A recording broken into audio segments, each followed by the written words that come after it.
Hey, I saw you were really getting down to the Skype music. Yeah, I'm getting down with the sickness. That shit, that's some vintage shit. That jam's gonna be playing in shopping malls 15 years from now. Okay, I think I'm good. Think I'm good? All right. Yeah, you're there. Okay, sweet. Fantastic. Awesome. Howdy. There we go. Hello. Excusez-moi, pardon me, monsieur. How are you? Hello. We're not live yet, but we're getting set up. I was just waiting for you. Gotcha. We are live on my end. We're all just delighted to be here in backstage. It's like everyone's been given a backstage pass, and we're all standing here expectantly. Wait. So if you're live on your stuff, then they're gonna hear all of our sexy talk before we go live. A little bit of it, yeah, not all of it. I'll listen. I'll key myself in. I'll figure out when it begins. I'll mute. I'll tactically mute at just the right time. Keep everyone insulated. Their minds and hearts pure. Fair, very fair, very fair. They should be able to hear all the mommy daddy talk, to be honest. They're old That's enough. true. They could learn. That's true. Yeah. Very true. How are you, my friend? I haven't seen you in a while. Would that be yeah, no, it has been a little while. I've been doing pretty good. I actually we went down to Seattle today. We had a day trip, and I guess it's probably relevant to what we're talking about, so I'm not gonna I guess get too into it. I've had a wonderful day. Apart from all the rain. Very rainy today, as it turns out. Yeah, So wet. nonstop. Yeah. 2 days ago, it was like bright blue skies. Yeah, blisteringly dry. Hot too, but not today. Even down here, it was absolutely insane. It was fucking crazy. I think whoever controls the weather was like, we're gonna need to send the rain down for all the riot fire. Vosh, we're not God's getting trying to any cut 'em video from you here. How do I do here? Hold on. Okay. Here we go. All right, is this gonna okay, it's using the right camera. There we go. All right. There we go. There we go. Okay, yeah. Gorgeous. Early on, because Yeah, I have the most scuffed ass fucking camera setup for any streamer. I swear to God, I have two outlets coming from one camera, and I need both of them on to keep the other one from not working. So I'm really worried anytime I use an outlet that isn't the one I use for streaming, it's going to break the entire thing. But so far, so good. We're doing good so far. You look good. Thanks. I wanted to say too, like the green screen quality of the DP studio now looks really fucking dope. That's crisp. Thank you. Yeah, I spent like a I whole agree. day just hanging green screens from the walls. in Yeah, here. I was like, Ben, if you don't get green screens in here, I'm gonna riot. Yeah, he was about to quit, so I had to hurry up and get green screens to appease him. Monk And, ass. we have a couch in here that I just got a green couch cover, and it's totally invisible now. It's great. That's amazing. Yeah. I can't wait. I can't wait until I can come up and hang out with you guys again. We'll we'll fuck around and have some fun with the green screen. We'll put up another green screen on the third seat just for you. That Because sounds right amazing. now it's a wall. Or I'll post up on the fucking couch. The couch? like a levitating guru or some shit. You know, it's fine. You could play two-hand touch. Should we go live? When do we go live? Yeah, what I'm gonna do is shorten the timer on our stream because I didn't know for sure how much longer it would be. So I'll Yeah, that I'll was my set it to bad. 5 I'm minutes. really sorry. By the way, really sorry about the poor scheduling on my part. Just completely slipped my mind. I had some doctor stuff to do today, and I feel like, oh fuck, I wasn't gonna stream today. But yeah, I think thank you for setting it 1 hour back. I really appreciate that. Yeah, no we problem at do all. so many streams that it's fun to have something a little off schedule every now and then. So this is refreshing. True. We appreciate it. Yeah, so we're gonna start in about 3 minutes here. I'll just play all the intros and everything, and we'll get started. I'm just really I'm happy that I bounced back as well as I did because I do my one big live show a month yesterday. Was 8.5 hours? It wasn't that long, but Oh. I got a little. I got a little white girl Becky ass wasted on some shitty cheap ass white wine, and I put the studio back together. The wife helped me with it, and then she went back outside. She's just chilling, and I was really drunk, and I was like, I'm really fucking tired. So I played, Not you. I blasted Cattle Decapitation, and then I laid down in the middle of the studio, and I passed out. But I apparently had locked the wife out of the house. Yeah, so I passed job. out drunk from too much white wine, You know- listening to you know what? cattle decapitation, having locked the wife out. Yeah. The other day I was cleaning my bathroom here, and I'm taking out the garbage, and I look in the garbage. There's like an empty plastic bottle of whiskey in there. I'm like, how did this get in here? I'm like, oh It's yeah, me. Jeff Holiday was here. How Yeah. did they? Yeah, that was me. That's totally me. Yeah, I'm a maniac, dude. I'm sorry. I can't be controlled. I'm sorry. I know. Actually, fuck it. I'm not true. apologizing. Kiss my ass. Can you take back apologies? Like, doesn't that make you worse than just apologizing? Probably. You can't take back. You can't take back apologies. You're a spineless little fucking coward if you ever do. It makes you look horrible. It's cheating. It's cheating. It's cheating. Yeah. Here we go, guys. We're gonna start now.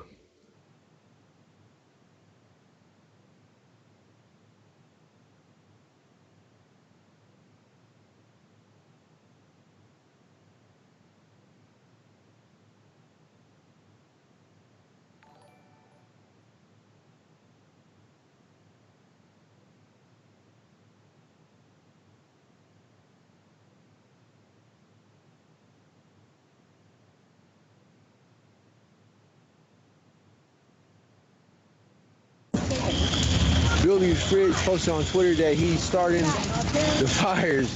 Billy Fridge is a leader of Antifa from Seattle, and he is very violent.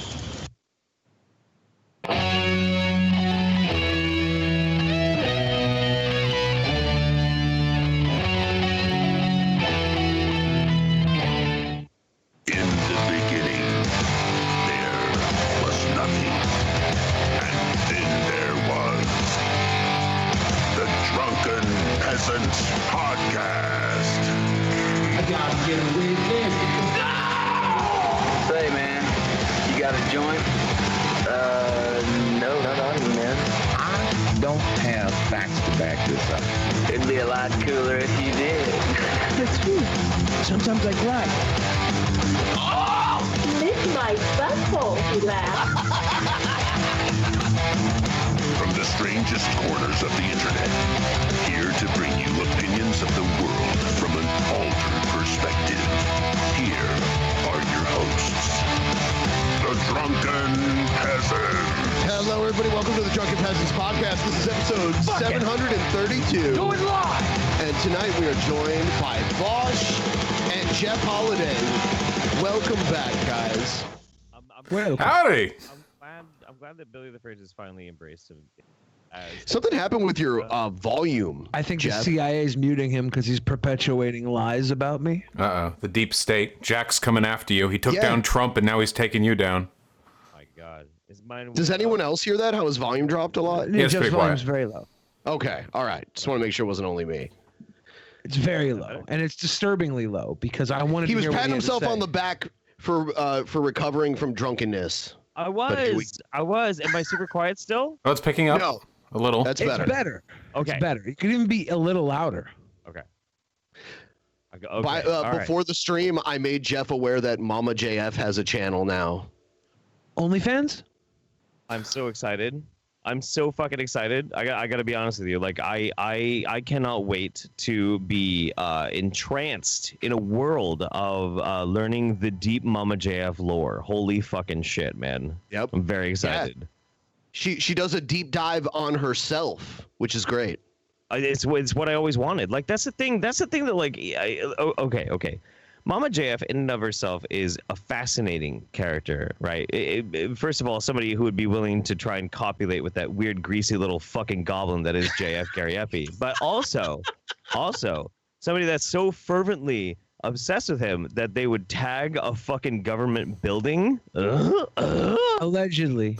Wait, hold on. Wait. We have to back up with full respect to the people who are here. I think my audience needs to be kept in the know. Tag the Yes. government building, please. A step back, if you may. What?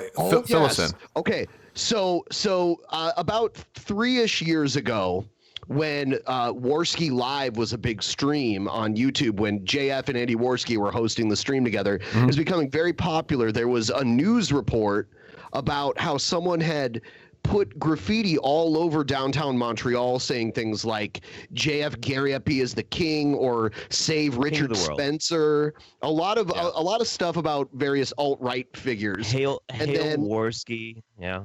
Yeah, and then about a year later, surveillance video gets released, and it's Mama JF doing it. Yep. Can you imagine someone who looks a lot like Mama JF? That is the red pill, though, because listen. I don't know about you guys. I might be assuming here. I have never had a crazed fan spray paint, like essentially like positive or loving messages about me on any buildings. That's true. But JF got it. Maybe being a white nationalist actually is the chick magnet I keep hearing about from Pol. Well, I've had women deface things and then offer me reproductive sex, so I might be all right. Oh, I might just be behind the curve then. You're also a rapper, though. You have that like whole music aspect to it as well. That's true. That's one thing JF and I have in common is our JF singing. won a rap battle against G-Man on the Drunken Peasants years ago. That's not hard, though. I have seen that one. I have seen that one. That was very good. You have seen that? Oh, I've seen that one. Very good. You know, sometimes I feel like actually having a thick accent helps with the rap battles because when you can't actually parse the syllables, it sounds fire. You don't actually know what's going on behind the car, the car hood. You know. Yep. So this is her response to Carlo Tapuij. Whoever that is. Hi. Yeah. To answer your entropy question, me and JF, we don't really talk to each other in real life. We mostly just do reproductive sex. Yeah, she's so endearing. She's very endearing. She really is. Do you think she wrote this? Yeah, she wrote this. Yeah. This is the channel.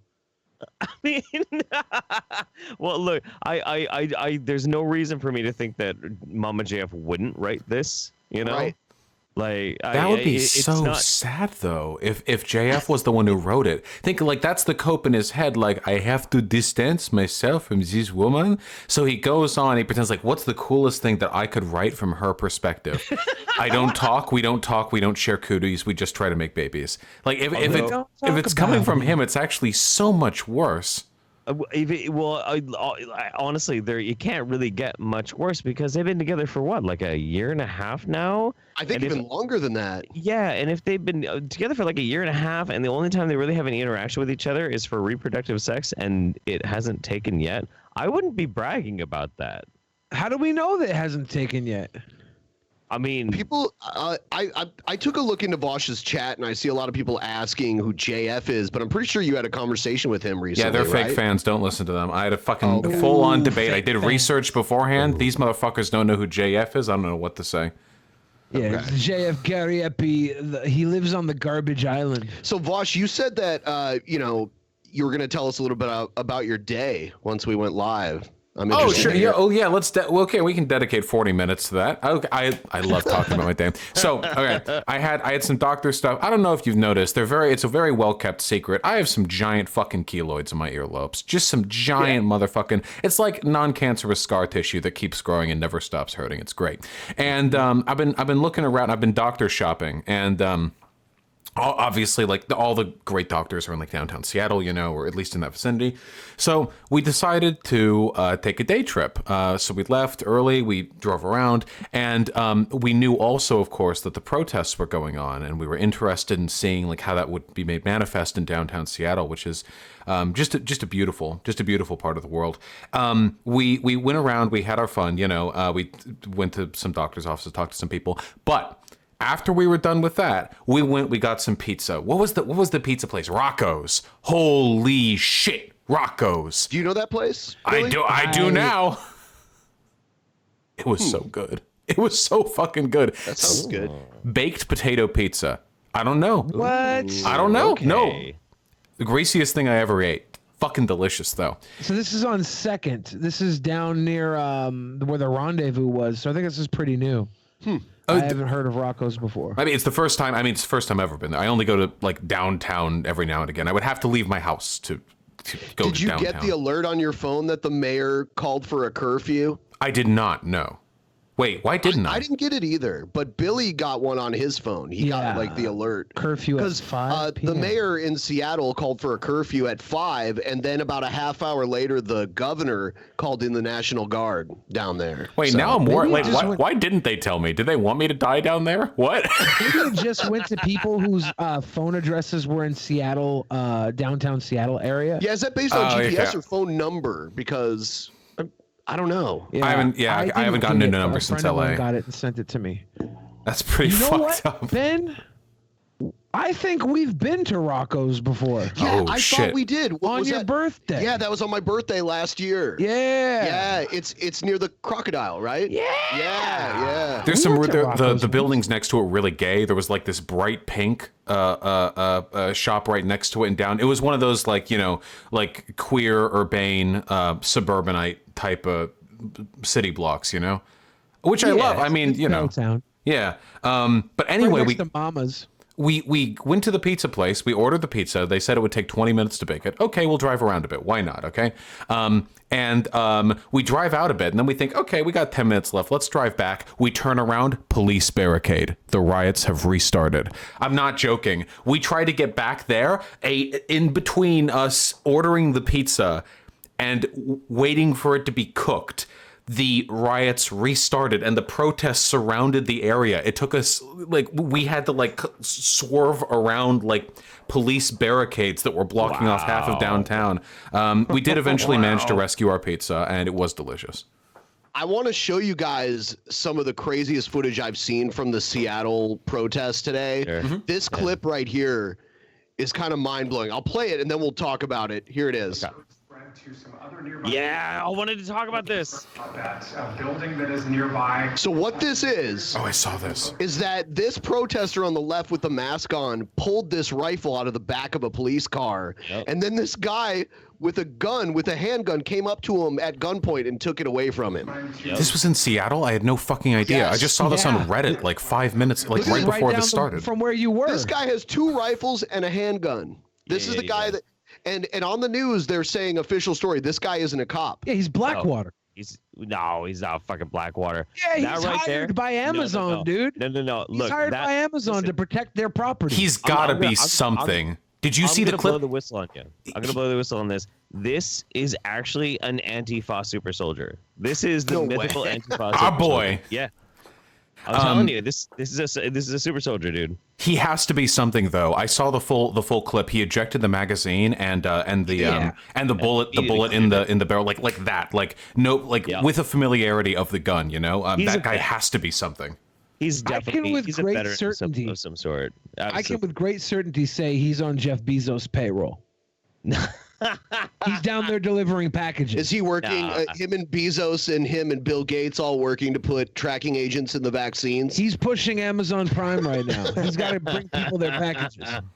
That backpack is full of fucking tchotchkes. No, dude, I fucking love this dude. I love this dude because he sees some fucking dumbass kid who pulled out an AR-15 from a fucking cop's car, runs over, grabs it from the fucking kid, doesn't keep the gun in the kid's face longer than he has to. Give me that shit, clears it, immediately makes the weapon safe.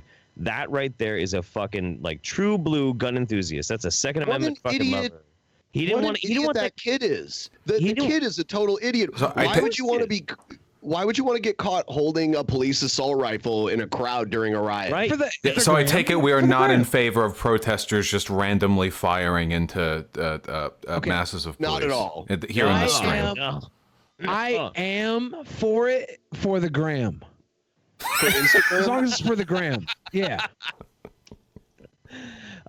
Purposeful bullets, but you don't want just some dumbass kid who's out there for the right reasons doing the wrong fucking thing and accidentally blowing his fucking dick off because he's an idiot. So this dude probably him getting blown away. Not blowing his dick off, Right. having a gun out in public, and the police like, well, this is what we Right. needed to open fire. Yeah, We have exactly. every reason If that- now to open fire. Right. If that kid does anything spooky with that gun, cops have permission to just mow down a line of protesters, including the Right. kid. Yeah. You can't. Yeah, you can't fuck around with that.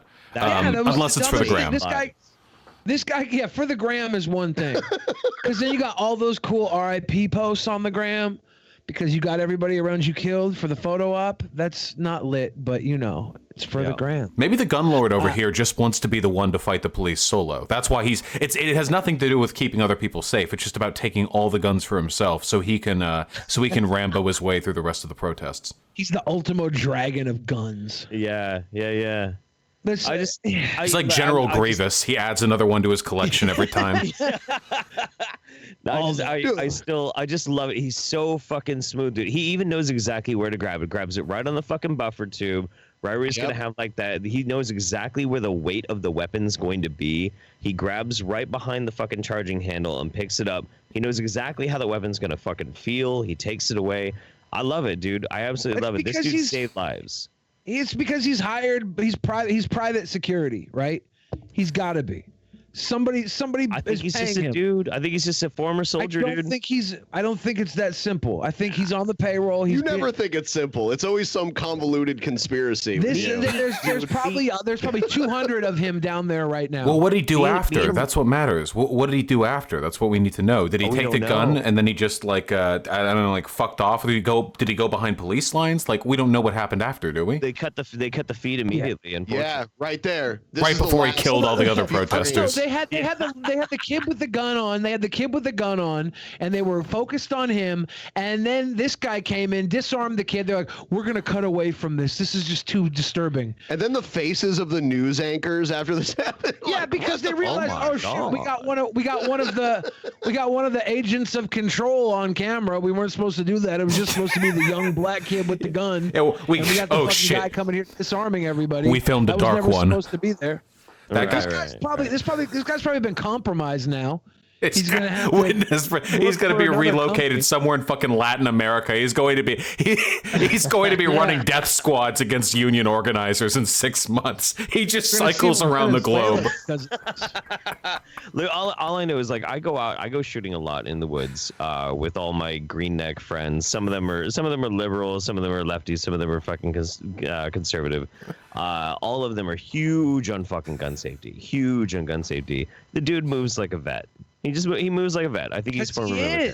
There was experience. Of course he is. Yeah. The thing he's not is ridiculous. He's obviously former military. The question is who's paying him right now, because he's not down there for funsies. I guarantee you that. It looked like he was working. He's getting some pay. He clocked in before he took that gun. Yeah. He's not doing it for the donos. He got cash up front. That respect for gun safety, I think, that's like the line between like a gun enthusiast and someone who just likes power because it makes them feel bigger. You know what I mean? Right. I feel like I don't think so. I think there's a lot of people who got gun safety for power and everything too. Okay, yeah, that's true. But when people don't. This is the thing about guns, right? If you have them, you probably respect them, right? You probably respect them, or you probably are going to get shot. I mean, I own guns. Like I'm very pro Second Amendment. Hell yeah.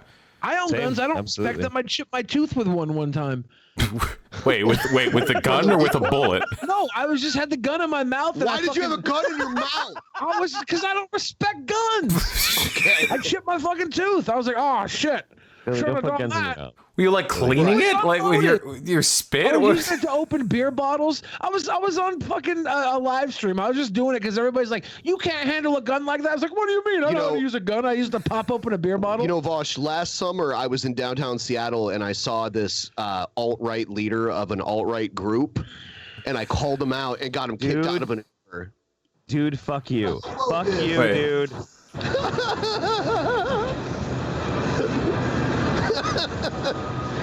This is alt-right creator of Pakistan, Jeff Holiday, a member of the alt-right, a disgusting individual.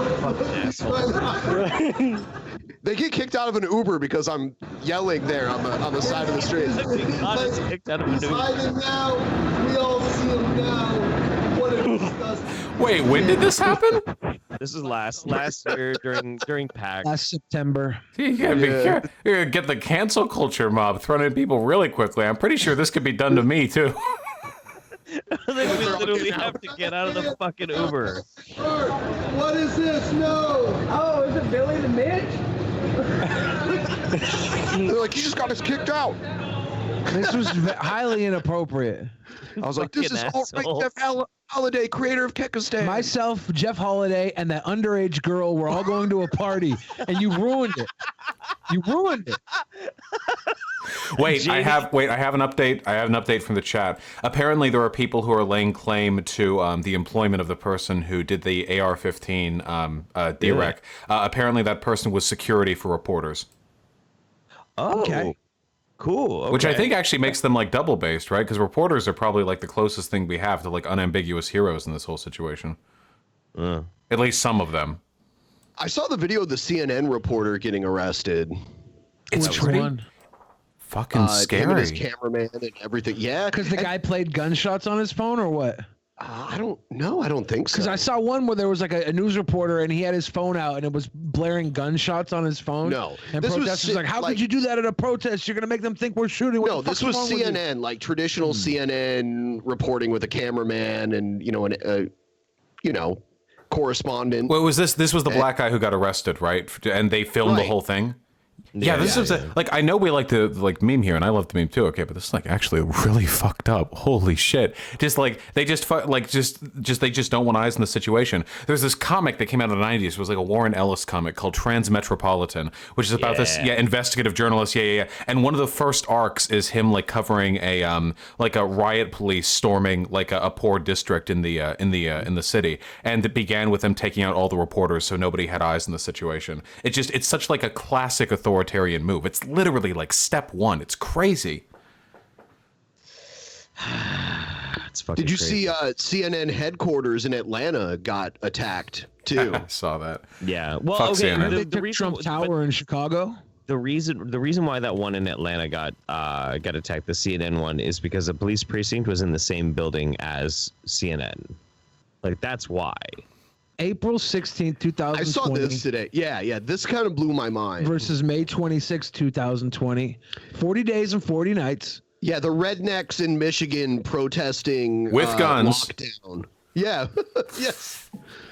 Well, to be fair, that guy today had a gun, and they pulled it out of the back of a cop car because they left guns in their fucking car. But still, I miss the Black Panther Party so much, dude. Because they would do exactly what them redneck protesters would do. They just show up with guns and sit outside the state capitol and make people real fucking nervous. And they did it, and they did a great job at it. They'd police the police. They'd have cruisers that would follow police cars around, and crime dropped in all the neighborhoods, and so did police brutality. They did a great job back when they were active. But these Michigan boys here with their guns, they're not making anybody nervous. They're making me wish I opened up a hot dog cart in Michigan. Make a couple bucks off these chubby tubsters. If only you had a lemonade stand out there. Yeah, I mean, they're not scary. I don't think they're ever really scary. It's like the concept of them is scary. You know what I mean? The whenever you get like the right-wing folks, like the concept, like, oh my God, there are people who are willing to like bring guns out for this. But the actual protesters themselves just look insecure to me. I don't know. The armed protesters? Yeah. Usually. Like everybody's allowed to have their guns, right? Legally, you're allowed to open carry in these areas. Not in every state. Well, I think in this state they are. Michigan? I don't think so. Washington I think they have right? Concealed carry only. Let me see. I think Michigan is open carry. Open carry is in most states. You can open carry almost everywhere. It's mostly like city and county level where they might do some restrictions for open carry. Yeah. It's usually not by state. You can open carry without a permit in Washington. Yeah, you can absolutely, and same with Oregon. There are very specific areas in like Eugene that they're gonna tell you have to leave if you have an open carry. Beta. No. But yeah, Florida, you can't open carry. That's good to know, because Florida man would be a card carrying open carrier. Looks like DC too, the little red dot. Yeah. On the East Coast over there. Yeah. What's anomalous mean? Wait, Florida really can? Florida is you can't open carry. That's all weird. the red states are no open carry whatsoever. Washington D.C. you can't open carry. Washington's like full on. New York Eugene's State with local restrictions. New York State, Illinois, South Carolina, Washington D.C., and Florida. What's anomalous mean? What does that mean? the thing with California has some of the very complicated. It's a very complicated state when it comes to gun rights. They have some of the most restrictive and bizarre requirements on firearms that you can carry. So I think the anomalous is probably what you can carry, not necessarily that you can't open carry. You can only open carry like certain specific things. Like Is you it probably legal? you probably couldn't like openly carry a pistol, but because California has had to like deal with weird classifications like a firearm, like a shotgun that's not classified as a rifle or a pistol or even really a shotgun, but because of like a loophole, it's classified as a firearm. Technically, you could probably open carry that because there's never been a law against it. Is it legal to open carry a poison blow dart in every state? I think you can. I don't want to live in a country that doesn't let you open carry a poison blow dart. Yeah, cops come by like, what's that? Oh, it's my straw. You got it in your soda, and they fucking piss you off. You pull it out. Like, I like how on this map it looks like Minnesota and North Dakota are the same state. I say just do it. Let's execute this. Yeah, the thing that's also really interesting when it comes to like protests and open carry and firearm safety and that sort of thing, and this is something that like me and a lot of my Green Neck, Second Amendment lefty friends have talked about for a long time, it's not really a good idea to take a gun to a protest because first and foremost, if you're going to go to a protest, you're going to a protest first and foremost to make a stand, to make a public statement. When you go there with guns, you're going there with a very specific intent. It could be very intimidating. And do you really want to give the cops an excuse to blow your fucking brains out? Do you? Do you really want to? So I always tell people that if they were going to go to some type of civil action, leave your fucking guns at home and go and march. Go do your thing. Your gun will be there when you need it. If you need it, you know where it is. But like, don't invite it necessarily. Just just wheel your mobile home privileges along with you. Privileges. Sure, they're showing off their privileges and turn it into a wheeled fortress. Right. From whence you keep your firearms safely in your residence. I agree completely. For riots, marches, and protests, you leave that shit at home. There's one very specific type of civil action where I believe guns are best, and that's standing menacingly outside of state buildings. I think that is the time. But when you're doing that, you can't fuck with the police. You get the permit, you stand up there, you stand quiet, and you stand strong. Maybe a chant or two, but you do not agitate the police, because if you give them an excuse, they cut you all down. Right. That's the only time I think it's acceptable. I totally fucking agree. Totally agree. The only time you're ever gonna really need to be like armed at a fucking protest is when you're making a very structured and very purposeful statement, and you're speaking to the government. You're not talking to like people or concepts. Like you go and you stand outside of like the fucking White House or a state capitol or something like that, and like, yep, and you look cool. Yeah. What we need for protests is more prep with defensive things. You don't need guns. You need like things that save you from tear gas. You need water. You need granola bars, shit like that. Yeah. Yep. Yeah. They're the long haul. Some milk you can pour on your eyes. Vosh, did you see that the Seattle police officers are covering up their badge numbers too? Oh, if you notice, his badge has electrical tape. They were ordered to turn off that guy looks a lot like me, and I'm not comfortable with it. Like with the chin strap, but you can't see the beard or nothing. But the mustache color, ooh, I don't know. Yeah. Is this what you were doing downtown? Hey, listen, okay, I just gotta make ends meet, okay? Oh shit. He's got the tear gas tucked in his shirt there, or is that a can of soda for if he gets thirsty? I was looking for a video on this, but I guess this officer pepper sprayed a kid. Oh, nice. Really? What a fucker. Tiny little. Was someone using the kid as a human shield? It should be illegal to turn off their cameras and to cover up their badge numbers. Oh, like, yeah. Oh, that should be, 100%. When you turning off your fucking cam or covering up your badge is literally just like, I am about to commit a crime. Like, you're just like, whoop, nope. They went out with electrical tape over their badges. The institution of the police, like the idea of what police are supposed to do, is irreconcilable with the behavior of police officers in times like this. True. They can't be reconciled. Like they are clearly not doing what they're meant to be doing. So what's the best way to deal with police brutality? Like what would you change if you could change? I think proper mastery of a katana allows you to deflect bullets, rubber, pepper, or metal. I think that's usually, and then once you're immune to their weaponry, you can move forward. Dude, I don't fucking know. We need to, for one, it should be fucking illegal to cover up your badge number or to turn off your police cam. 100%. If you ever get filmed or capped doing that shit, then you should have charges brought against you. 100%. Like automatically. It should be like those Yeah. What's the name of that?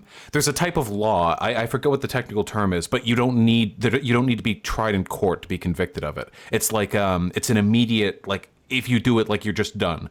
There's no there's a term for it, but yeah, I think that should apply here. There's no reason to do this ever under any circumstances. Summary offense, it might be that. I need to look it up again. It almost seems like they were told. It almost seems like they were told to cover up badge numbers, or at least they all agreed together. Well, they were told to turn off their cameras, right? Their body cams are all off. They were told by the police chief or something to turn them off. Yeah, we have the first ever black woman police chief of a major city. Woke. Wow. So I was driving home last night, and as I was driving home, the exits to downtown were all blocked off by state troopers. I guess the riots had already started last night, but I was a little worried as I was driving through downtown that I wouldn't be able to go to my favorite Euro stop for a nice Mediterranean salad. Heaven forbid. There's a fascinating disparity in the response to this from certain police departments. Like, for instance, Atlanta didn't necessarily handle the direct action last night as well as they possibly could have. But today, in midday, the chief of police for Atlanta, she went down there. I think she was down there for like 5 hours straight, knowing full well that the city's going to burn again tonight. Of course it fucking will. Of course it will. But she went down there and she spoke to every single person who walked up to her and wanted to speak to her. And she listened to every single fucking grievance. And she gave the best answers that she possibly could. And, just tried to make it the best case, she could to the protesters. But then let them do what they're going to do. But then again, you got fucking the cops in Brooklyn who responded to the protests by ramming and running over people with their fucking cars. So, it runs the fucking gamut, man. It runs the fucking gamut. The worst thing is, the thing that makes me feel the worst is like, sometimes police officers do. Okay, when I say sometimes, I mean very often police officers will just act like fascists, and it's very easy to criticize that. Yeah. But when you get really, really exemplary police officers and police chiefs, which there are some, it makes it all the sadder because they can't do shit. Good cops can't do fucking anything in the long run. All they can do is like very temporarily and very superficially make their department look better through their genuine, heartfelt, and impossible effort to improve things. But they ultimately, like, they're still part of the same system, I think one thing that good cops can do is hold bad cops accountable and have you tried stop that? having each other's backs. If they can, if they can. Then if you try that, then you don't have your back when you're out there, and they push you into a fucking situation that you're not able to walk out of.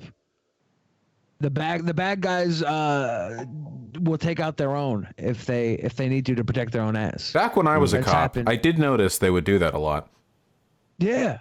Yeah. Well, No, it really is fucked up though. I don't think there's any way to change it from inside. Like within the system, I don't think there's a way to improve it. Aren't they all union jobs? Couldn't there be union oversight or something like that? Well, the union oversight is to look out for each other. Look out for each other. That's the code of the boys brotherhood. club. Well, it is because it could be you out there that's being wrongfully accused. Because I think a lot of these guys, they want to give their brothers the benefit of the doubt. But I think a lot of the times there's no benefit of the doubt. Yeah, and then you end up in riot gear.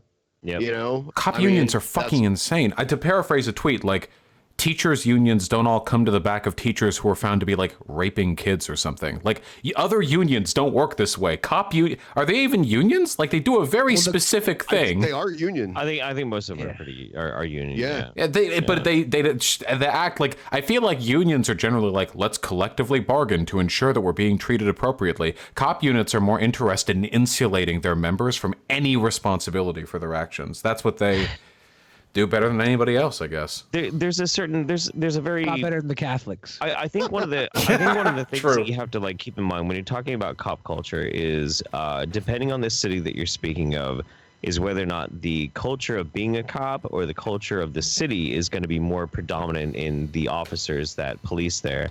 I would say that Eugene, knowing a lot of the cops here, they tend to be a lot more focused on the culture of the city than necessarily the culture of being a cop.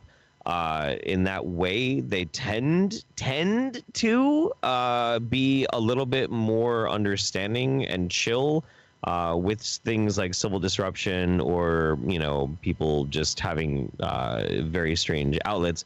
But on the other side, they also like to crack open the skulls of a bunch of homeless people. So I'm still not much of a fucking fan. It's always This something. is Seattle too, by the way. Yeah. This guy gets ground and pounded like a UFC fighter. I saw this one, yeah. Yeah, he's on the ground already. And like the other cops are keeping the crowd away while they beat up the guy in the background. I can't believe... hold up, they're having fun. Come on, like give him a shot, let him finish, See? You see that? That's so fucked, dude. So fucked. I don't even know if there's anything to say about this. I don't know how anyone can defend. Actually, wait, no, I do.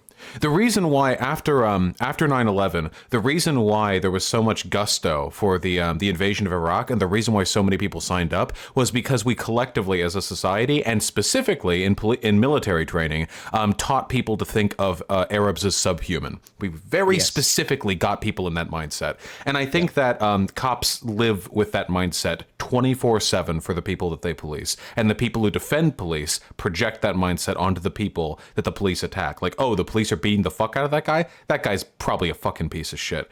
There were people.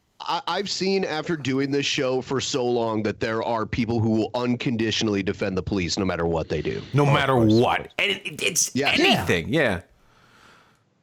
Oh, but you probably have a lot of family members that were people with family members that were police, I think, that might be true, but I think it's also there are just some people who have the mindset where they fall in line with authority. So they're the figures in authority, so they can't do wrong.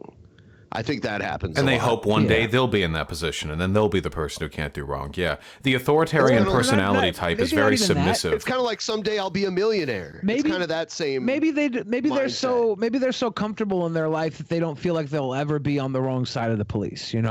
They're so nestled into their little house. It happens. Well, but these people probably don't go outside enough for it to happen. They probably barely ever see a crime. They just hear it drive by into the bad neighborhood that they live far enough away from. Yeah, they can't sympathize with the conditions that might lead people to commit crimes. Yeah.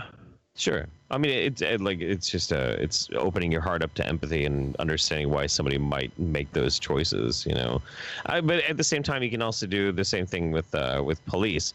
The problem with that is that one is an act of desperation. The other is an action of probably initially noble intentions that leads to a psychological de-evolution into barbarism. It's tragic. I've got like my first best friend I ever had grew up to be a cop. And had to disassociate himself from me because I was a drug addict at the time. Oh God! Yeah, it was really sad. It was really sad. Didn't approve of your lifestyle, right? And I mean, I was never like a hoodlum or a fucking criminal, aside from the fact I did illegal drugs. But throughout the years, I saw him kind of de-evolve from a person of compassion and empathy into somebody who basically was doing what he believed was what would make him a honest and honorable man, and that's conditioning. It is, yeah. No, it's that's totally, really it's fucking totally sad. conditioning. I mean, honestly, that's really sad. I miss my friend. I do. I really miss my friend, and it's still pretty heartbreaking when I think about it even today. But it is what it is.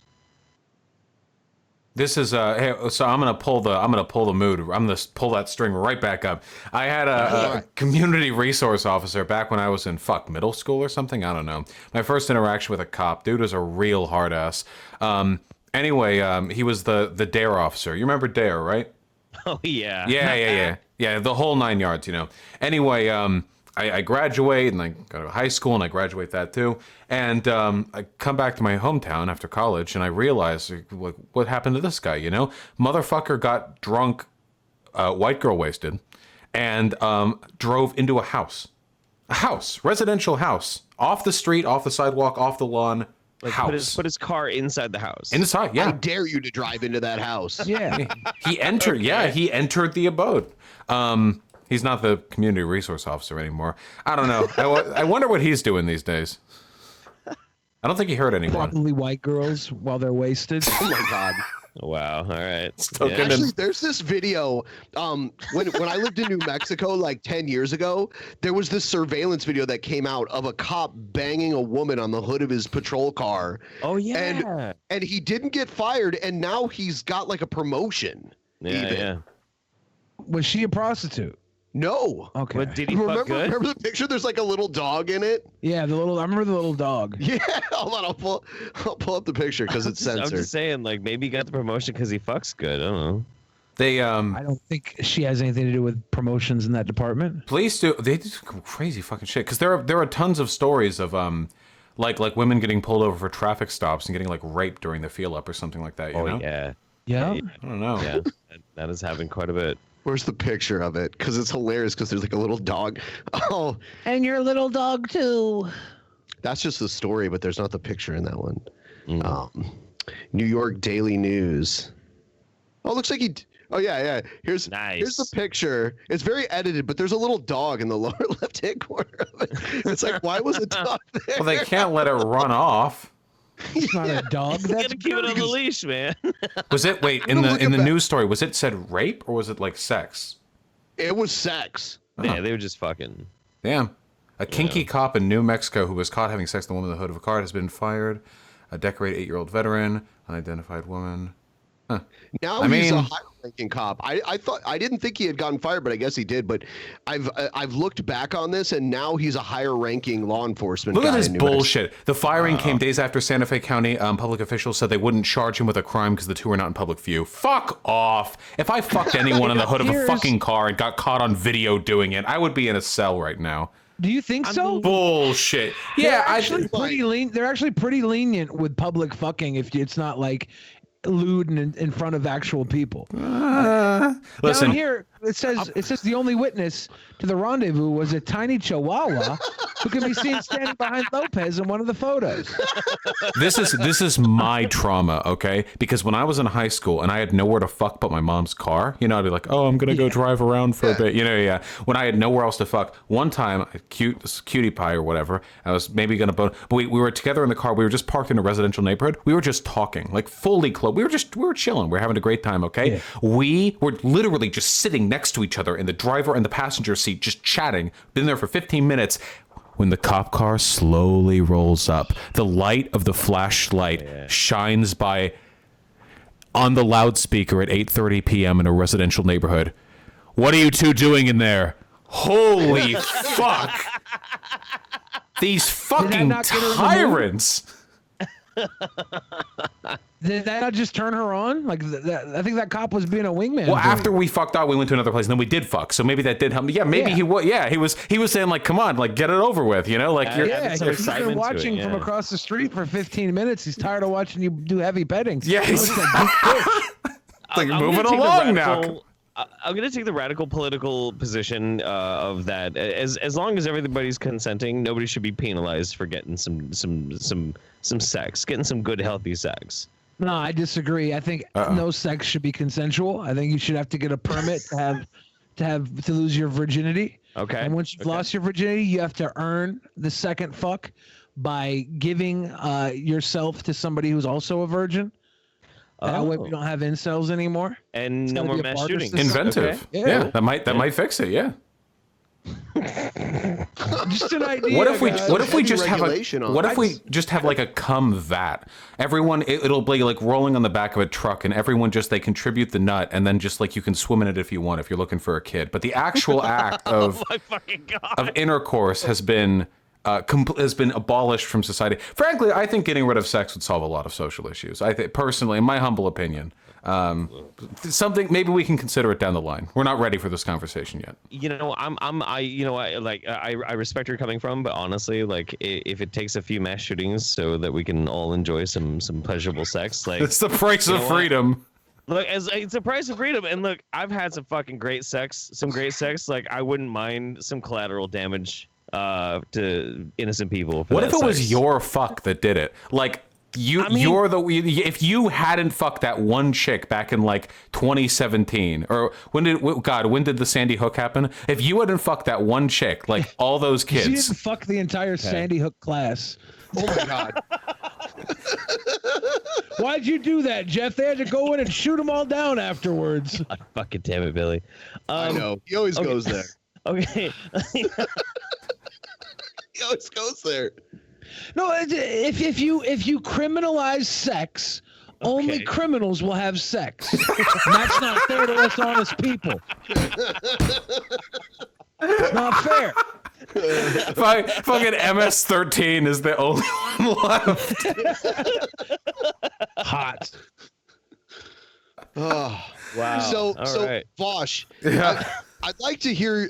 I want to hear you try to sell us on Biden because you're gonna vote for Biden, right? Oh no. I'll be back. No. I skip want you out here on for this this.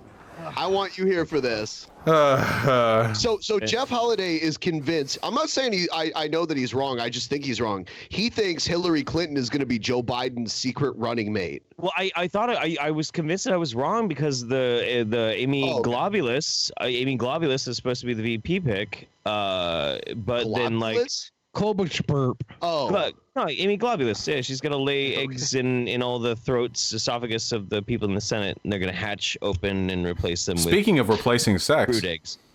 Right. Yeah. I mean, she's a brood mother. So anyway, she was supposed to be the VP, but now there's this whole thing with her not prosecuting the guy who then killed George. I have heard information suggesting that might not be the case. Even though she under-prosecuted a lot of cops, I think she was actually let go of that position 6 months before.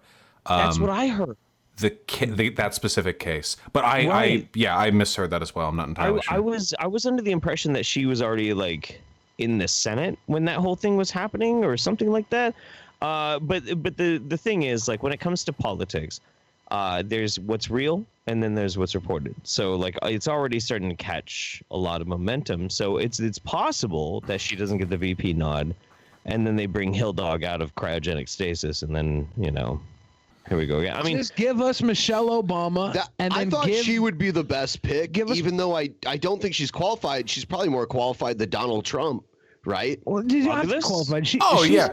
In terms of if we're just speaking about the competence necessary to run a state, Hill Dog blows almost everyone else out of the water. We were talking Hillary. Yeah, we were talking Michelle Obama. No, we weren't. Oh, were we saying Michelle Obama? I think Michelle Obama would still. Ben and I were.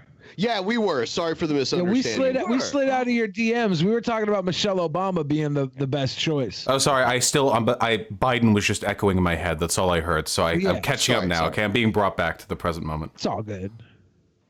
Yeah, so like Hillary is definitely qualified just by experience, just all the different roles she's played over the years. But Michelle Obama, just for like the votes alone, I feel like a lot of people that would have come out to vote for Obama would come out and vote for Michelle Obama too. Probably. And that's what they need. They need people to come out and vote that probably wouldn't have otherwise voted. I think we need Michelle Obama as VP, and we need Joe Biden to catch COVID-19. Okay, I don't mind Michelle Obama that much, to be perfectly honest. I'll take my veggie tyrant vice president. I'm okay with that. I've got a great tagline for it. It could be Biden, Obama. There's still some Yemeni children left. Okay, Yemeni Snicket. Finishing the job. I probably still wouldn't vote for Biden. I probably still wouldn't vote for Biden if you picked Michelle Obama, but I think Biden Obama 3 million more. Yeah. Look, Americans like to fall back on things that we know. For instance, our recipe for a fine salsa made out of Yemeni children. Biden Obama. Unironically, I do think Michelle Obama is fairly defensible, like as a person, you know, like she's not. I don't get like okay, fuck Obama, you know, but Michelle Obama comes off more to me as like an earnest stateswoman and not so much like a conniving snake reptile person the way Hillary does. So she's very likable, and all the crazies, all they have to say about her is that she's secretly a man. That's all they can say about her. It's so fucking wild. It's this perfect smorgasbord of like racism and sexism. And I'm not gonna try and fucking like woke point out everyone else here because I'm sure you already know, but like it's fucking wild. Michelle Obama, and not that this is relevant here, I think Michelle Obama is a pretty attractive woman, my humble opinion. I think the only reason this like conspiracy theory could have erupted, in my opinion, is if they think like black women are like inherently masculine, so there must be something underlying that, you know. Well, the conspiracy people wanted to say Obama didn't have a birth certificate, and that would have hurt him. You mean Donald Trump, right? Well, yeah, the conspiracy people, and that would have hurt Obama if people like really believed that when they were voting for him. That would have hurt him as president. But if people really believed Michelle Obama was a man, that would only help her, because so far men win presidencies. Trans woman. Yeah, that's one of those. That's one of those conspiracies that would probably be in her favor. All I'm saying is that, like, if it came out that Michelle Obama was a trans woman, it would just make me want to vote for her more, because that guarantees that she does anal, and that is in my interest. What purpose does that serve to hide from the world? That I don't understand their entire theory. What purpose does it serve to have a secretly transgender first lady? I don't get it. I don't know, man. America ain't the ready weird thing is to me, likes to... because they have two simultaneous beliefs. One of them is that Barack Obama is from fucking Zimbabwe. I forget where he's coming from. Somalia. Kenya. I don't know. Kenya. Yeah. From Kenya. The children are abducted orphans that have been groomed into their presidential role, and Michelle Obama is a trans woman, but at the same time, so from their eyes, this is like a Frankenstein family that's been assembled by the deep state. If that was the case, why wouldn't the deep state just find like a normal family that they didn't have to kidnap or find from outside America? Like these are completely incompatible beliefs. Like if the deep state is apparently capable of orchestrating like the complete facsimile of a fake or simulated family to run the White House, why wouldn't they just find some? Come on, Vosh. Right. You know the LeVays are particular with their recipes. It's the satanic ritual requires the two orphans, the Kenyan and the trans woman. Yeah, there used to be this guy on YouTube called the Vigilant Christian, and all of his videos were how everything that happens in the world just relates back to the satanic Illuminati. So if there's any normalization of homosexuals or transgenders or whatever, it's just because they're trying to numb us to the idea so that we'll just accept it and start worshiping Satan. So, I would just start worshiping Satan if it would shut up all the Christians. Yeah. Wait, no, the Christians don't want that, huh? Have you guys seen the Daniel Glover? God if they back off and shut up. The Daniel Glover conspiracy? Have you seen that? The Daniel Glover? Or or is it Donald? It's Donald. I'm sorry, Donald Glover. My apologies. The one where after This Is America, when he does the little dance, you know, there were some prominent people online, or like a large number at least, were saying that he's actually a trans man because the way he popped his hips was so salacious that only the XX chromosomes could possibly facilitate that. Like they were like turned on by the movements. They thought like this person has to be like a deep undercover woman. What was the popping like? Like what kind of popping are we talking about? Well, you've seen This Is America? He goes off. It's just it's the way he's dancing. He does the pop. Yeah, he does. He pops it. I mean, it looks pretty good. You know? Who was making? It looks really good. Oh, and by the way, the Vigilant Christian did end up later admitting to having gay thoughts. Yeah. Before, okay. That's the completion of the character arc right there. Right. The end of it. Not even that the really- completion. Honestly, though, that's pretty amazing to me, though. Like, you know, you've got somebody who is very set in their ways, very, you know, maybe backwards a little bit. I was watching MTV, and this little black feller, he started popping his hips there. Got a little turned on. Obviously, got to have a vagina hidden under there. It's got to be a trans man. I ain't no homosexual. That's obviously got a vagina in there. He's packing a little pussy. No, that's the only thing I can think of. That's it, but that literally is it. You're making fun of it, but that's it. That's actually the entirety of the thought process right there. It doesn't surprise me. imagine- It does not surprise me at all. Can you imagine catching a boner to a dancing man and then trying to rationalize it by saying the man must have been born a woman or else I wouldn't have caught that boner? That's the saddest thing, though. Like, these fuckers are so insecure. Like, they live their lives in terror of the possibility of them maybe catching a gay. If they ever, like, if they see a guy and they say, like, wow, that guy's, like, pants are, like, clinging to the ass, like, oh, fuck. Like, it's a constant, it's a fear. It's really sad. I don't think they're worried about catching a gay. I think they're worried about people figuring out that they've already caught a gay. If they're self-aware enough to know. But I think a lot of them are in really deep denial, you know? Look, my right-wing friendos out there, I love you. I respect you. It's cool. You can have your opinions if you want to. It's okay if you dip in and you have a vacation in the gay. It doesn't mean you have to stay there. You can just vacation for a while. It's okay. Yeah, Jeff's got his green, what'd you call it, the green label rifleman or whatever? You go out in the mountains and bend each other over a bottom. Green necks, bunch of green necks. Yeah, Jeff's got his green neck liberal gun toters. You can have your pink neck conservative log jabbing. I've never heard of jammers. I never heard of green necks before. I've heard of it's mossbacks. Nah, it's really big down here. Green necks. Yeah. Green neck. Yeah. All right. I want them to all be gay. I think it can be an eye up, like maybe like they spend their whole day like shit posting on Poll, you know, about how like degenerate this, degenerate that. They wake up one day, they realize, holy fuck, hey, me too. And maybe they get off that. Maybe they think like, okay, I'm not so bad. So maybe, you know, that was what I was trying to do with like the Fuentes thing. I think if people like wake up to their feelings, if they wake up, they realize like, oh man, the ethno state would kill me too. Like, hey, maybe I should cut this shit out, huh? Lolly Socks is based in Red Pill. Yeah, Lolly Socks is based in Red Pill. I looked at Catboy and I'm like, there's no coincidence here that Catboy is an attractive young man.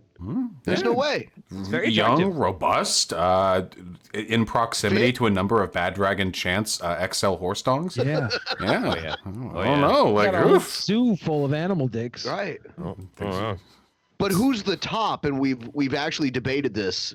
There's no way Nick Fuentes between Fuentes and Lolly Socks. It can't be Fuentes. Yeah, it can't be Fuentes. Lolly Socks is the fucking who was Smithers? Yeah, Mr. Smithers. Mr. Burns is Nick Fuentes. Just bend over, like give me. Come on, Smithers, put it in me. Right. No, I mean like obviously because the whole thing is like when you've got somebody who's kind of in a place of power, who's repressing homosexual tendencies, oftentimes it's because they find themselves in positions psychologically of dominance. And the thing that excites them the most and turns them on about the possibility of a homosexual encounter is the concept of being dominated, of giving up control to a very powerful figure. So even though Lolly Socks is a very effeminate yet cut young man in catboy garb, he is vastly more masculine and powerful than little effeminate, weak, little sticky arms and legs Nicholas J. Fuentes. Sweaty, Yeah, so the Fuentes turns into like the little fucking power bottom, and he gets his asshole fucking destroyed by the thick, veiny dick of a catboy. You know, like whatever. He's like Lolly Socks is based in Red Rocketed. It's true because all sexuality is just politics manifest, right? If you if your like entire life is about promoting the idea of a strictly hierarchical, authoritarian, anti-degenerate society, there is no greater taboo than submitting entirely to an avatar of that degeneracy. And that's exciting. That's very exciting. The degeneracy horseshoe, of course, which is why when you go on Poll and you look at their porn, they are not all posting a bunch of topless Nordic blonde women, 6 feet tall, standing in rice fields. They are posting every manner of degenerate hentai, fuda, fucking whatever that you can find on the internet. It's a horseshoe. The centrists, the liberals, are the ones who get nervous and ask to turn the light off before fucking under the sheet. Vosh, can I ask you a very personal question? I'm ready. You ever want to fuck a Yoshi? Like the dinosaur from Mario? Yeah. You know, you're coming at me with some tough ones right now. Yeah. I don't know. I honestly, I feel like my problem is I don't think I'd have anything that could satisfy it. It's maw. It must be like, if scaled up to my size, it'd be like 4 feet wide, right? Like, it'd be like a little toothpick to Yoshi. You're a gender abolitionist, and I believe that Yoshi is genderless, right? Does Yoshi have a gender? I don't know. I think we can call Yoshi genderless. Every one of their species can lay eggs, so I'm pretty sure that we should just probably assume they're genderless. Wait, does a Yoshi have a cloaca? It would have to, right? It's a dinosaur. I guess it would have to. Yeah, they would have to. I don't think. Hey, we can't go far into it because I'm pretty sure scalies or like furries who like reptile want to fuck them. They are. I don't think they can accept the cloaca pill yet, because when I see the furry porn of like the scaly or the reptile, that those fuckers have a dick in an asshole or a pussy in an asshole. They do not just have an ambiguous slit that they shit out of and get fucked in. I don't think they're ready to accept the cloaca pill, personally. Yeah. It's a tough one to swallow. I agree. There was a couple of people who I saw mention they were a little upset about my homophobia. Oh, sweetie, you have no fucking idea. Jeff and I went to our first furry convention a few months ago. We did. Did they realistically model the cloacas right under the tails for the scalies? I did not see a scaly the whole time, honestly. I think there was one scaly. I think in that cuddle room thing that we were like. Oh just my god, that was kind of weird. We were like hovering half in and out of, and I tried to like lean against the wall, and I like fell through a fucking wall and shit. Yeah, What? we were drinking. Wait, wait, you broke down a wall in the cuddle room? Yeah, I kind of did. That's fucked. That in of itself sounds very weird. You broke down a wall in the cuddle room? Yeah, you just busted through it like Kool-Aid Man. Son of a bitch! Yeah, I did. That's white privilege. And I got hella embarrassed because I was not that fucking drunk, but I looked like the most drunk piece of shit. But like it was literally just black trash. We were bags standing in the hanging. hallway outside of the cuddle room. We did not actually enter the cuddle room and cuddle. Until you opened the cuddle room up to everybody by tearing the wall down. I didn't do it. Jeff did. Yeah. I did. Jeff made it Cuddle Planet at that point. I also showed Jeff's Dr. Phil episode to a hotel room full of furries. You did. You totally did. Yeah. Look, all I know is I was barging in there. I was like, yo, here comes the leader of Kekistan, ready to fuck. And then I like crashed the wall and I made a big ass on myself. We went in there with Adam from Your Movie Sucks. Anyone who's a fan of that channel. Because he's like King Furry there, basically. He is. I didn't realize he was a furry like, until after I talked to him. I felt like such a fucking idiot. I had no idea.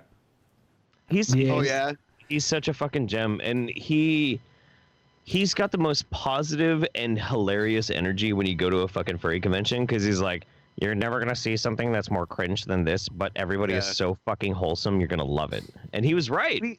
We went into a hotel party where they were using a waffle iron to cook Krispy Kreme donuts. Yeah. And then you would put like Belgian waffle toppings on top waffle of it. toppings. It was so fucking good. Dick's cheeseburgers in a waffle iron too. This has always been, first of all, that was an excellent impression of Adam. Second of all, I think I've always talked about this. This is the cringe vortex, okay? A lot of people spend their entire lives just like, oh, furries, that's cringe. Oh, anime, that's cringe. Like they spend their entire, like they try to segment off people and judge them for that. But I say, like, they are the actual cringers, my friends. They are actually the ones cringed at the hardest, because in reality, embracing your little eccentric oddities and diving deep into some stupid little subculture is one of the greatest things about being a human, I think. And when you do that and you find other people who I guess are sharing in their cringe with you, you find out that there are actually a lot of really fucking cool people in those scenes, even if a lot of them are autistic as fuck. But as an autistic person, I can say that. But a lot of them are really, really nice. They are. No, they look so when we went to that furry convention too, like we made it very clear, like, we're not really furries or anything, but we're like here to just kind of experience. They were the most sweet, accepting, kind fucking people. They gave us the dank ass fucking donuts. We drank with them. We watched what was the name of that competition that we watched? The cutie pageant. The cutie pageant. We went to the cutie pageant. Yep. And it was so much fucking fun. Everybody was so fucking nice, and everybody's laughing at themselves, at each other. They're all having a great fucking time. I loved it. It was wonderful. If your home is inside of a fursuit, or if your home is inside of some face paint, drinking Faygo at an ICP concert, if your home is somewhere like that, then you're home, right? But if your home is looking down on people because they're in their home, then you're homeless. People who get their rocks off by reflexively feeling contempt at people in subcultures they don't like are usually people who are too cowardly to stand by a lot of the hobbies and sub-interests they have that they don't want others to know about. I think they just make the world like a generally worse place. I think a lot of people think that like the act of cringing at others or dismissing them is an important part because like bullying kind of helps you figure out which behavior is socially unacceptable. And I get that to an extent, but I think you can do that a lot better just by adhering to the roles and norms within the subcultures you want to be a part of, you know? It's not like when you go to a furry convention, everyone's like raping each other and like flinging fucking waffle batter on everyone else because everyone's autistic and nobody was told how to behave. People usually get along pretty well. Well, the whole negative stereotype is that they're into bestiality, is what you'll hear, you know. And what exactly is wrong with that? Well, living animals, right? You don't. Living Here we animals go can't again. consent, right? I would say there's something wrong with it if like physical damage is being inflicted. All right, let's lay out our epistemic frameworks, and we'll begin. All right, so epistemically, which axioms do you think? No, okay. Oh boy. Well, bestiality was legal in Washington State about 12 years ago, 10 years ago. Until Mr. Hands happened. Yeah, until the guy got fucked to death, which I'd say is a pretty big notch against bestiality. Letting the beast take you. I mean, that's it. I mean, he played too close to the fire, but I don't know. Like, if some dumb fuck shoots himself with a gun, I'm not going to count that against the Second Amendment, right? He was the Icarus of horse fuckers. Horsecocks basically are loaded guns, so you know. Dickarus. The Dickarus. Could you imagine? Could you imagine getting sexed to death by a horse? Because I can't. I can imagine it. Yeah. I don't want to. No. Sure, there were some elements of it he enjoyed very much, and most of it he probably didn't like very much. I can't imagine having a horse enter your body. But I have poops that hurt terribly, and when I look in the toilet, they're just tiny little nuggets that were a little too dry. I couldn't imagine an entire animal barreling into me. You gotta spend more time just like in the Pornhub like dildo section. There are people out there. They're all femboys. I don't know how that works exactly. Who are taking legitimate like telephone pole thick beasts. Or, well, you know, silicon replications of beasts right up their ass. I don't know how they do it, mind you. I've never been fucked in the ass, but they do. There are people very talented out there, I think, who, honestly, to them, a horsecock would be like, yeah, this feels okay. You know, like they could probably handle it. I don't even know how to explain this. Maybe it's a subculture. Maybe it's like a certain type of like fringe sexual competition almost. I do remember very distinctly at the blossoming era of extreme internet content. Yeah.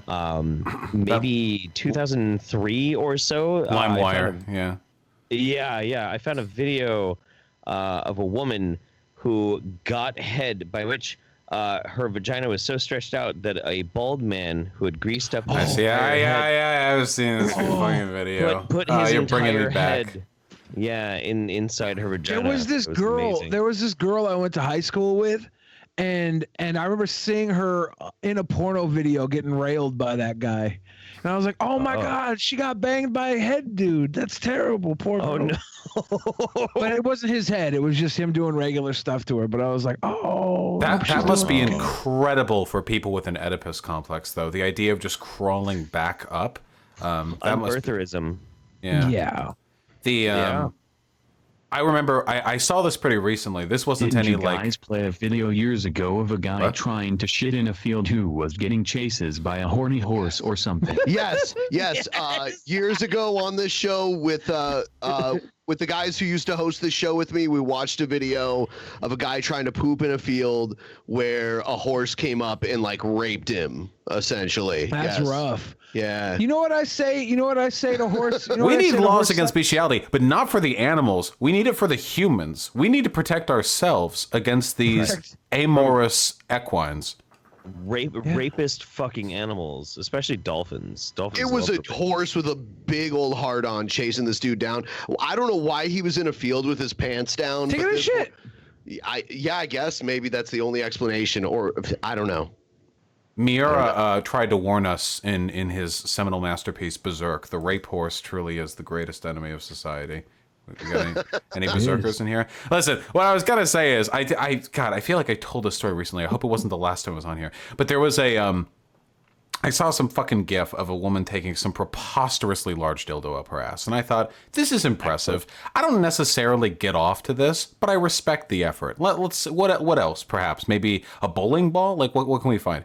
And they go on. It's all fucking not anal gate porn. What's it called? Prolapsing. Whoever gets off the prolapsing. This is. I will be morally prescriptive in this sense. Whoever gets off sexually to prolapsing does deserve to die. That if you're watching right now, don't donate to me. I don't want your money. I'm comfortable saying that. We'll take your prolapse cash here. We're not send above it. Send it to them. Yeah, send it to the. We'll have all the runoff. So we do need to mention that this is our last show of this week, and just to all of our viewers out there, we do a bonus show, our third show of every week, and we are in danger of not meeting the goal for the first time in nearly 2 years. Wreck. Yeah, it's the COVIDs, which I'm wondering, like, everyone was so concerned about the COVIDs, but now there's protests. How much transmission do you think is going on during the protests? I actually wonder, like, on one hand, I mean, everyone's all close together. On the other hand, you're outside, which I think dispels it quite a bit. I would say there are probably a lot, though, like, to err on the side of caution. If the numbers don't go up after this, there's going to be a lot of people wondering why they sat inside for the last 2 months. They're like, wait a second. Everybody's down there kissing and farting and rioting and bleeding and burning. Why couldn't I go to the movies? That's you saying that. Everybody's going to say that. No, that's you. But I'm pretty sure we're going to see a big upsurge from all this, unfortunately. Yeah, it's, fuck. This shit's never going to end, dude. God damn it. MythCon is in August, and I got invited to go to it, but I don't even know. I don't even know if I want to. It's called the Better Discourse. Yeah, now. The Better. Is that what it's called now? Discourse. Yeah, Better Discourse. Well, because the whole thing is like, they've now decided that it was Mythicist Milwaukee, then it became Minds in Real Life because Take my prolapsed donation sweet walk. Thank you so much. Brian. Thank you, guys. Help us meet the goal if you can. By the way, Brian D. Boyd, you're getting closer to #1 donor. Nice. Last month, and I'll check that too.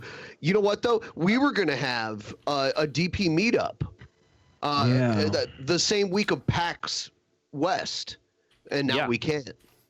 Yeah, I didn't go to VidCon or Politicon. I could have met ContraPoints. I'm pissed off. I'm not happy. I'm a sad boy.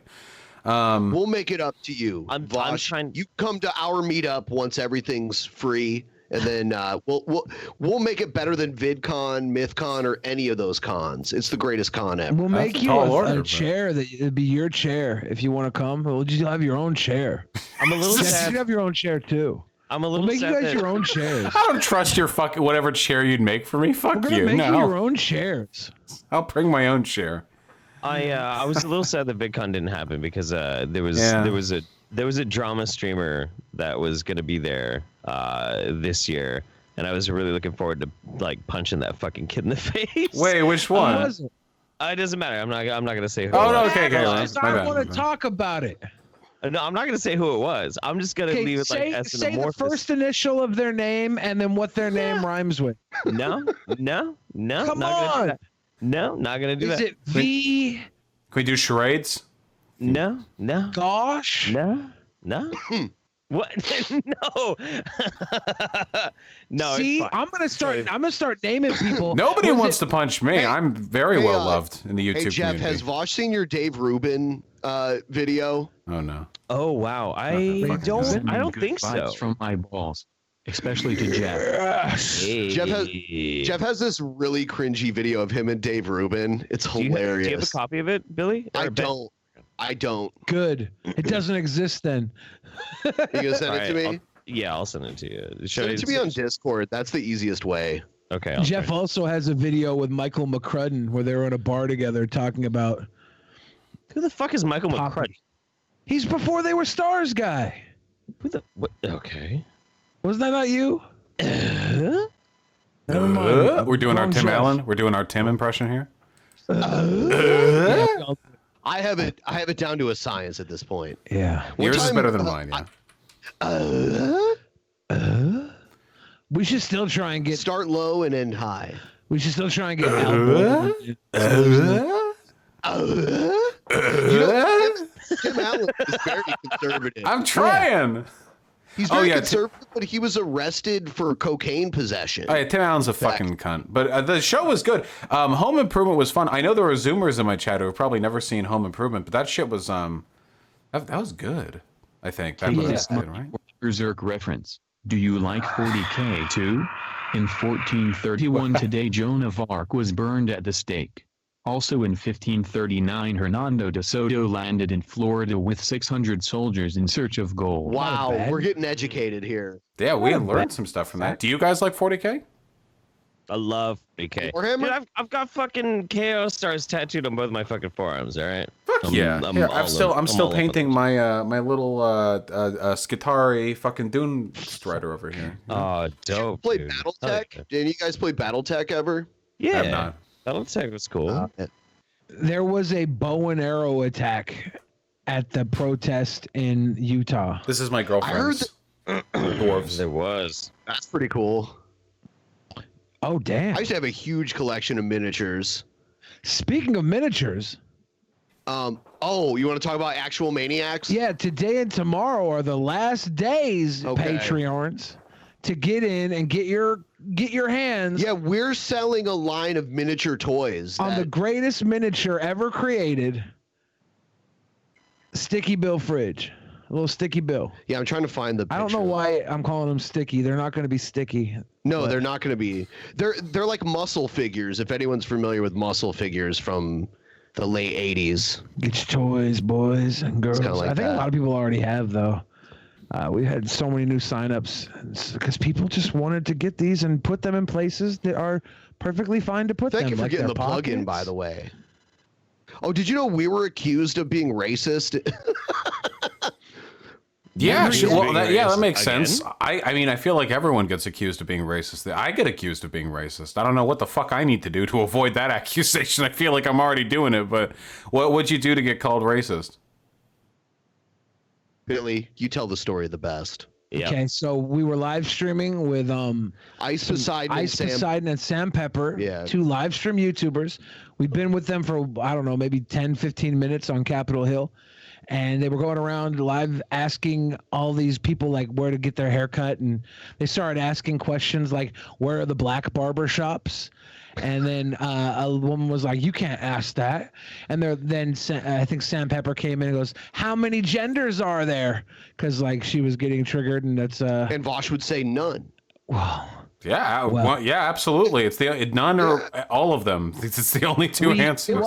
We walked away from her. What about uno gender? I'm fine with that too. That's actually, unironically, one of the easiest defenses of trans people is just to fold acceptance of trans people into ironic misogyny. There's one gender, and it's men. Because when you do that, odds of a Hillary Clinton nomination at 8-1. Democracy is a lie. This is Red Scare. I think he's The people want Hillary. Yeah.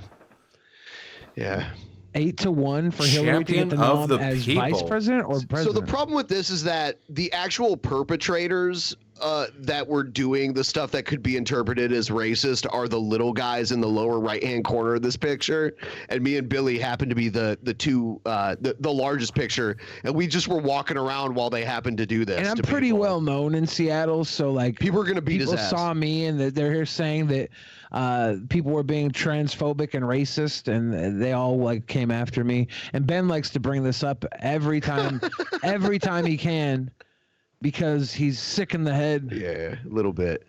Hey, there's the real thing. There's the thing we were talking about. I just Wait, those are cute as hell. That's Billy's figure. So this month on our Patreon, our patrons $25 and up get one of these, and then we're gonna have another one each month for the next year. So there's a little one of me coming up too. Yeah, and we're gonna have a new one every month for all the wonderful people at home who want to become Patreons. $25 and above gets this and all the other bonus content that we give you. And I'll be honest, I'll blow y'all a kiss too. Ooh. If anybody who's not a $25 patron, do not accept this blown kiss. Okay, this is for the $25 patrons and up. Set it down. Anybody who accepts this kiss without being a $25 patron, that's non-consensual kiss stealing. Here we go. Wow. I think some of them accepted it. I think some of the non-consensual That's ones non-consensual. Wow. No one in my community would ever. That's illegal. Nobody in my community would do that. I believe that, Vaush. I think you have a upstanding group. Thank you. I like them a lot too. They're dumb, but they've got a good heart. I like them dumb. And if you're new to our stream, if you could give us a like and subscribe, we'd really appreciate it. And thanks for watching. Hector says Billy kissed my butthole. Your butthole better be a $25 patron, or else you're bragging about stealing kisses, and that's not cool. Not in 2020, my dude. That's cool. Expropriate. You know what? I'm dropping the joke. Mispronounce it twice, you drop the joke. Move on. Move on. I hate that when that happens. Took me 7 minutes one time to pronounce dung beetle. Dung beetle? Wait, that's... Dung beetle. Wait, that's really easy to pronounce, though. I know. It was a weird night. I was eating peanut butter out of the jar. Victoria Cooper says, I raped you, Billy. Inappropriate, Victoria. So, did we turn yellow on your screen? Yes. Wow. I didn't realize it happened that way. I don't know either. Skype is pretty wacky. I don't know what it's doing. Are we yellow on your screen, Jeff? No, everything looks fine. Oh, okay. All right.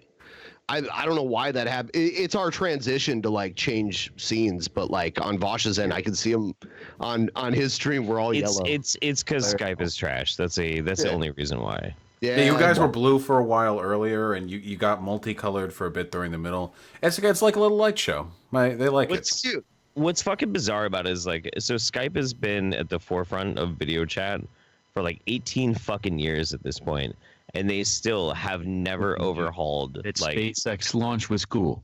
I forgive you, Elon. Please take me back. Please. Please. So there's one reason I still use Skype, because we often have multiple people on video here, and Skype is the only video chatting platform that uses NDI, where I can like put all of you in your boxes and just put you here and there. Because with Discord, if one of you were to leave this call, it would fuck up everything. The entire thing. Yeah. It's pretty fucking dumb. It's with Discord. It's with Zoom. It's with fuck yeah. No, I can't think of another program that doesn't keep everything. Skype is the only one that doesn't do it. I totally fucking get it. Absolutely. It's the same reason why I used it when I was doing the Saints all the time too.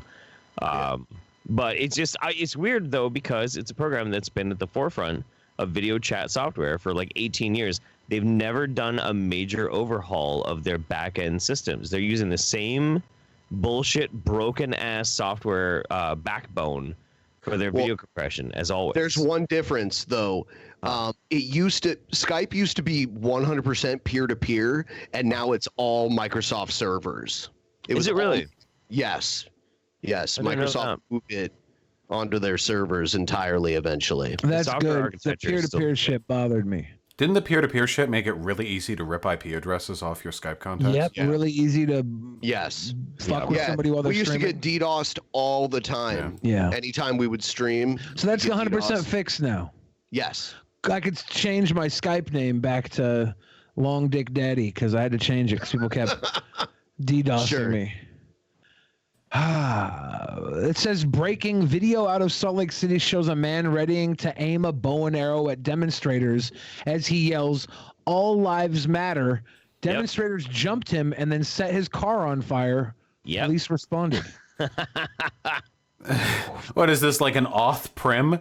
Like a fucking like wilderness warrior come out to the civilization once more to strike down the impudent and demanding protesters? It looks like a fat old white man, so I guess it's SLC Chunk.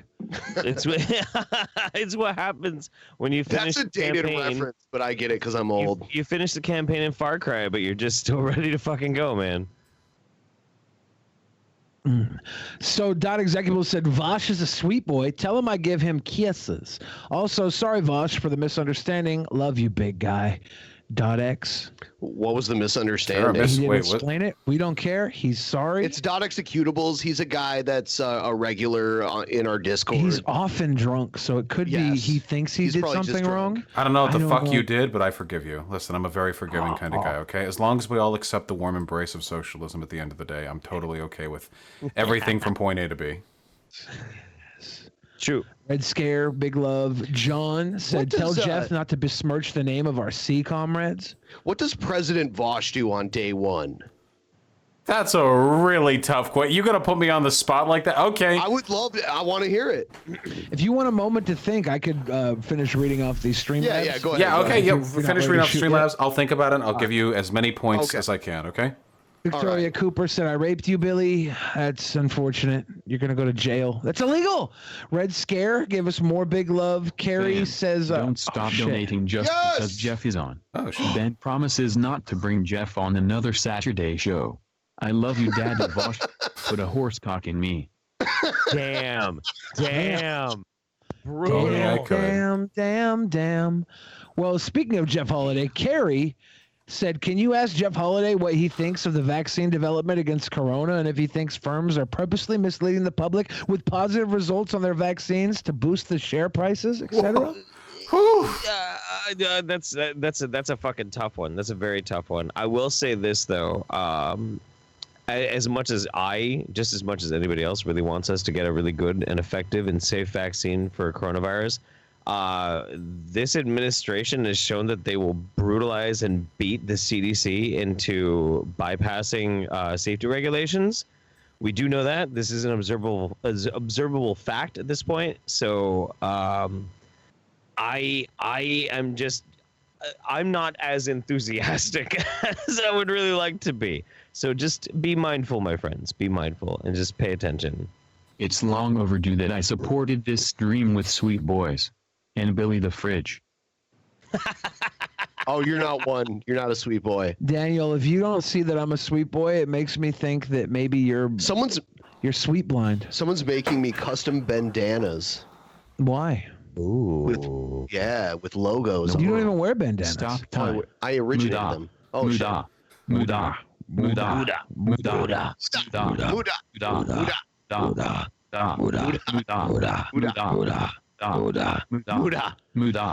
Do we have room for one more person to join us? What does Muda say? Tommy Okare. A buddy named Adum from your movie. Oh, yeah? Is he? You got him on Skype? Yeah, I'll add him. All right. I'll add him. I love Adam so much. Oh my god. What a great surprise. The sweetest of boys. The absolute sweetest. Messaged me 3 minutes ago, so maybe something happened within the last 3 minutes that can't. I hope he forgives me for my hot takes on Kubrick. Well, he might be coming in right now to shame you for breaking the walls down. Are we gonna rehash the Kubrick again? No, let's not do that. Let's not do that. What's wrong with Kubrick? Oh, Jeff they doesn't like him? had an epic argument. We had a when very big argument, and like we're streaming on his Twitch, playing a game, playing Trivia Murder Party. Do you have Wait, nobody's streaming on Twitch right now, Is right? that the one you have? Are we what? Nobody's streaming on Twitch right now, right? Including Adam. I don't think so. No. Okay. Send a Discord just in case, or do you? Oh right. no, he's banned from Twitch, so he just wants to make sure nobody gets banned. Right. I am so fucking banned from Twitch. Holy shit. My latest attempt at getting unbanned, I used my deep state contacts. I actually get people like behind the scenes. They do not want to unban me. It's pretty fucked up. Yeah. It is what it is. I will say I have modified my opinion on Kubrick a little bit because I went back and I watched some of his older stuff before he became like mega popular. And I really like it. I actually really like the older Kubrick stuff. I still think like the like hyper popular Kubrick stuff is a little bit overrated. I think the main problem with Kubrick is that it ripped off Kimba the White Lion, I think. Oh my God. He was making that while we were up there. I didn't even know that existed. I like he started talking about it and I was like, oh yeah, that movie that the Lion King ripped off of, and he just looked at me like, oh shit. Hello. There might be an echo for a second here while I get Adam's video. Yes. Hey. Hi. Hello. I might have to adjust my micro or my audio setting.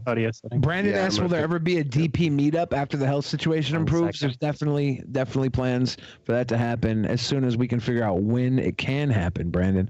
Just gonna make it so that I can hear you. Hold on. Okay, cool. Okay, there we go. There we go. I can hear you. Richard Spencer. Hello. Bring on the Hey, Adam. Welcome. Oh, I see it. Okay, that's a funny place you put my camera. I can just be audio only. It doesn't matter. Well, but then we don't get to see your beautiful face. Yeah, you're here. Hello. You're here. Yes. I just wanted to pop in and say hi because usually I'm working on so much shit, but after that Kimba thing, I'm just kind of like a well-earned it's break. Saturday. I think I'm gonna like relax a bit. Take So some you guys time. were streaming was just like, fuck. Just really wanted to just chill, man. The effort definitely paid off though. That was fucking thorough as shit. Yeah, how does it feel to have actually ended the conversation? Hopefully, yeah. I hope so. I don't know. It's I constructed that video in a way where like the reason why it's 2.5 hours long is because like I was going through every single argument directed towards the people making those arguments. But apparently a lot of people watched it and were like, yeah, I was convinced in the first 10 minutes because the vast majority of people who had heard about the controversy didn't know that it was like 3,000 minutes worth of shit. They thought it was just like one movie. They didn't understand the most basic thing you should know about the controversy, which is not surprising at the same time. But yeah, I was convinced in the first 10 minutes, but then I enjoyed the remaining 160. I think. It kept going. The supercut that you made at the end too, like you were inspired to like make your own Kimba movie with the comparisons and shit on that. Like perfect. Thank you so much. I was literally working on that since December, so that's wow. Ugh, I'm just glad to be done with that bullshit. And I was supposed to be working on my Lion King review. And I didn't get to, and it would have been out by now. So, I mean, well, the thing is though, you're literally a one-man effort to basically shut down what has been assumed to be an absolutist fact and theory on the internet that's been around for like, I don't know, 12 years. It's been around for ages. Yeah. I mean, it's technically been out since the controversy has existed. Since 1994, right? Like literally as soon as The Lion King was released. Although over time, it just wound up getting more and more inaccurate. It wound up getting more and more exaggerated over time. So like Fred Patton's book with all those things, and then everybody used that book as a reference, and then all these YouTube videos started coming out, and like Yeah, the YouTube videos were the point where the whole 97 movie thing started happening, where people were comparing a movie that came out after The Lion King. And when I was watching through Kimba, and it took a long fucking time to watch through, obviously, through all of that bullshit. But as soon as I made it to the 97 movie and I saw those exact same shots, and I was like, wait, what the fuck? And I went back to those videos. I was like, these are the shots that what? This movie came out after. And I was so mad. I was so infuriated. That looked gruesome. It's one of the most stupid, ridiculous controversies.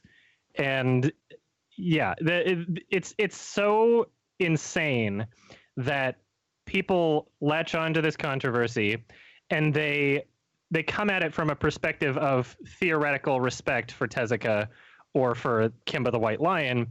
And yet the majority of people who would be leaving those sorts of comments being like, did you know The Lion King ripped off Kimba? The majority of those people didn't respect it enough to even watch it. Like nobody wanted to watch the show because it doesn't even look interesting. It looks pretty bad, honestly. Yeah. From what, it looks pretty garbage, even for its time, I think. Yeah, and I don't know. I don't even think for its time it was bad, but considering it was like anime style, where it's like, obviously not the. It's a very different style of animation in terms of like the frame rate. It's very budgetary in a way. Yeah. And so in that sense, like, yeah, it was good for the 60s, but it's absolutely insane that people just didn't bother watching the show. And it was a little frustrating that it took 2.5 hours to make my case, but I mean, fuck it, man. It was a journey. It was a journey for sure. It's one of those YouTube videos. I tend to run into this a lot with some creators. There are people who make YouTube videos to make YouTube videos, and then there's certain people who make YouTube videos to last, and it's definitely one that'll last. So good job. I think so. I was so happy last night before I went to bed when I refreshed the page and I found out that it got approved for monetization, because it like.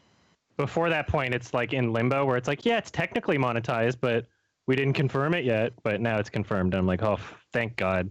Because this is going to be a video that's like going to, like people are using it for their arguments. Right. So. It's going to buy you a Tesla. Yeah. How long has this been an argument? I mean, technically since 94. So like over like 25 years. Yeah. I think I believed it, but like passively, the way most people do, I think. Where you hear it once or twice, you see a couple convincing photos or maybe a blurb, and you think like, oh, okay, that makes sense. Like Disney copyright, like Disney does like rip-off stories. Like, okay, but Disney's a shitty company. Yeah, so it fits easily. Totally believable. A lot of Disney animated films were just based off of folklore, right? Like a lot of that stuff is just old folklore that no one owns the rights to, so they just used it. Well, Pinocchio was real. But the rest of it, yeah. Well, Pinocchio didn't start out real. He was actually a wooden doll. Pinocchio started in Florence, Italy. Half of Pinocchio is real. You'll see Pinocchio memorabilia everywhere there.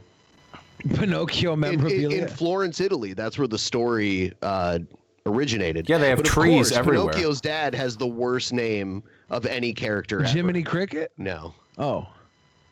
So I just have a the question. N-word? So I noticed Vosh was streaming to his YouTube.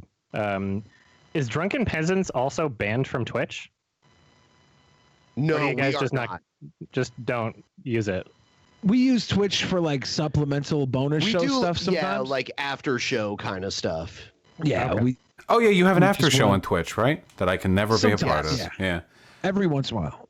Not tonight. I hope YouTube streaming really takes off someday. I feel like every once in a while they try to invest in it and then they back off for 6 months. And then they try again and then they back off for 6 months. Remember YouTube gaming? I really hope this becomes a thing eventually. Oh yeah. What if What do you think needs to happen for it to be a thing. I think the tech is already here for the most part. The ability to pause the VODs live, that's fucking incredible. Because, they're basically just like ripping a YouTube video live. But the fact that after you're done, like it takes hours for the VOD to compartmentalize, I have no idea. I think one of the other issues is compression.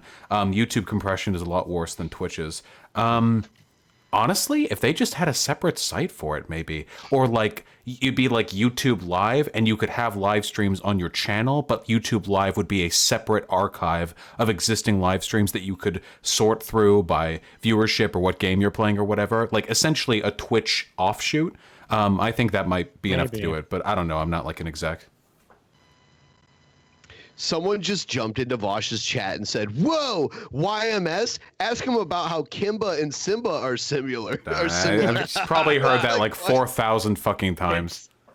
You have no idea how sick I got of Kimba over the past couple months. Because again, working on it since December, the watching process was already torture. Just watching it was torture. Yeah. And like literally spending my entire day just going episode after episode. And it's such an exhausting show. Like I put the best parts in my review. Most of it's not like that. Most of it's really boring. The original series was what era? 65. 65. Okay. Yeah. Yeah. I'm trying to think of like older animes that I've watched that were absolutely insufferable. I could have expected the racism. I didn't expect the dead dad, the dead dad corpse being hung around. I didn't predict that. I used to watch one called Belle and Sebastian. Dude, Belle and Sebastian was with the great. giant dog. Yeah, that one was gorgeous. The oldest I can think back on anime at this point right now is like Ranma 1/2, and that's like 80s. No, Voltron's older than that. Is it really? Voltron's like 70s. Voltron, Macross, original Robotech kind of shit. You know, maybe.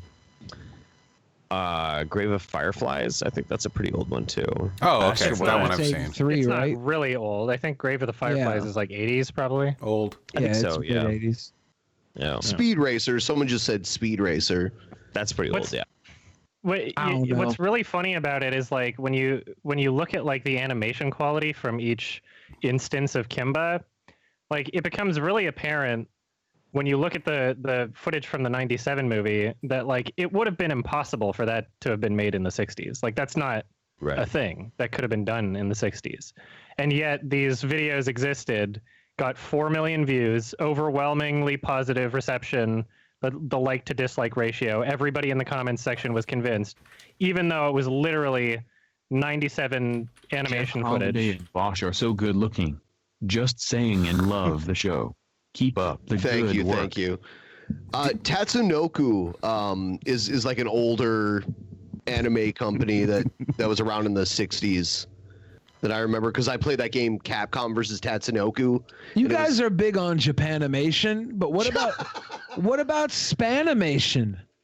What's Spanish animation? I have like not. David, I stick to David Japan. the I am Gnome? racist, so I have. Was that Spanish? David the Gnome. I did watch that on That was Nickelodeon Spanimation. when I was a kid. Wait, Adam, did you ever see the Fleischer Superman cartoons? There were like 10 or so of them made back in the 40s. No. Okay. No, I didn't. Just curious. I think I saw like the 60s Spider-Man though. That was pretty funny. Those are fucking great. The spin-off series.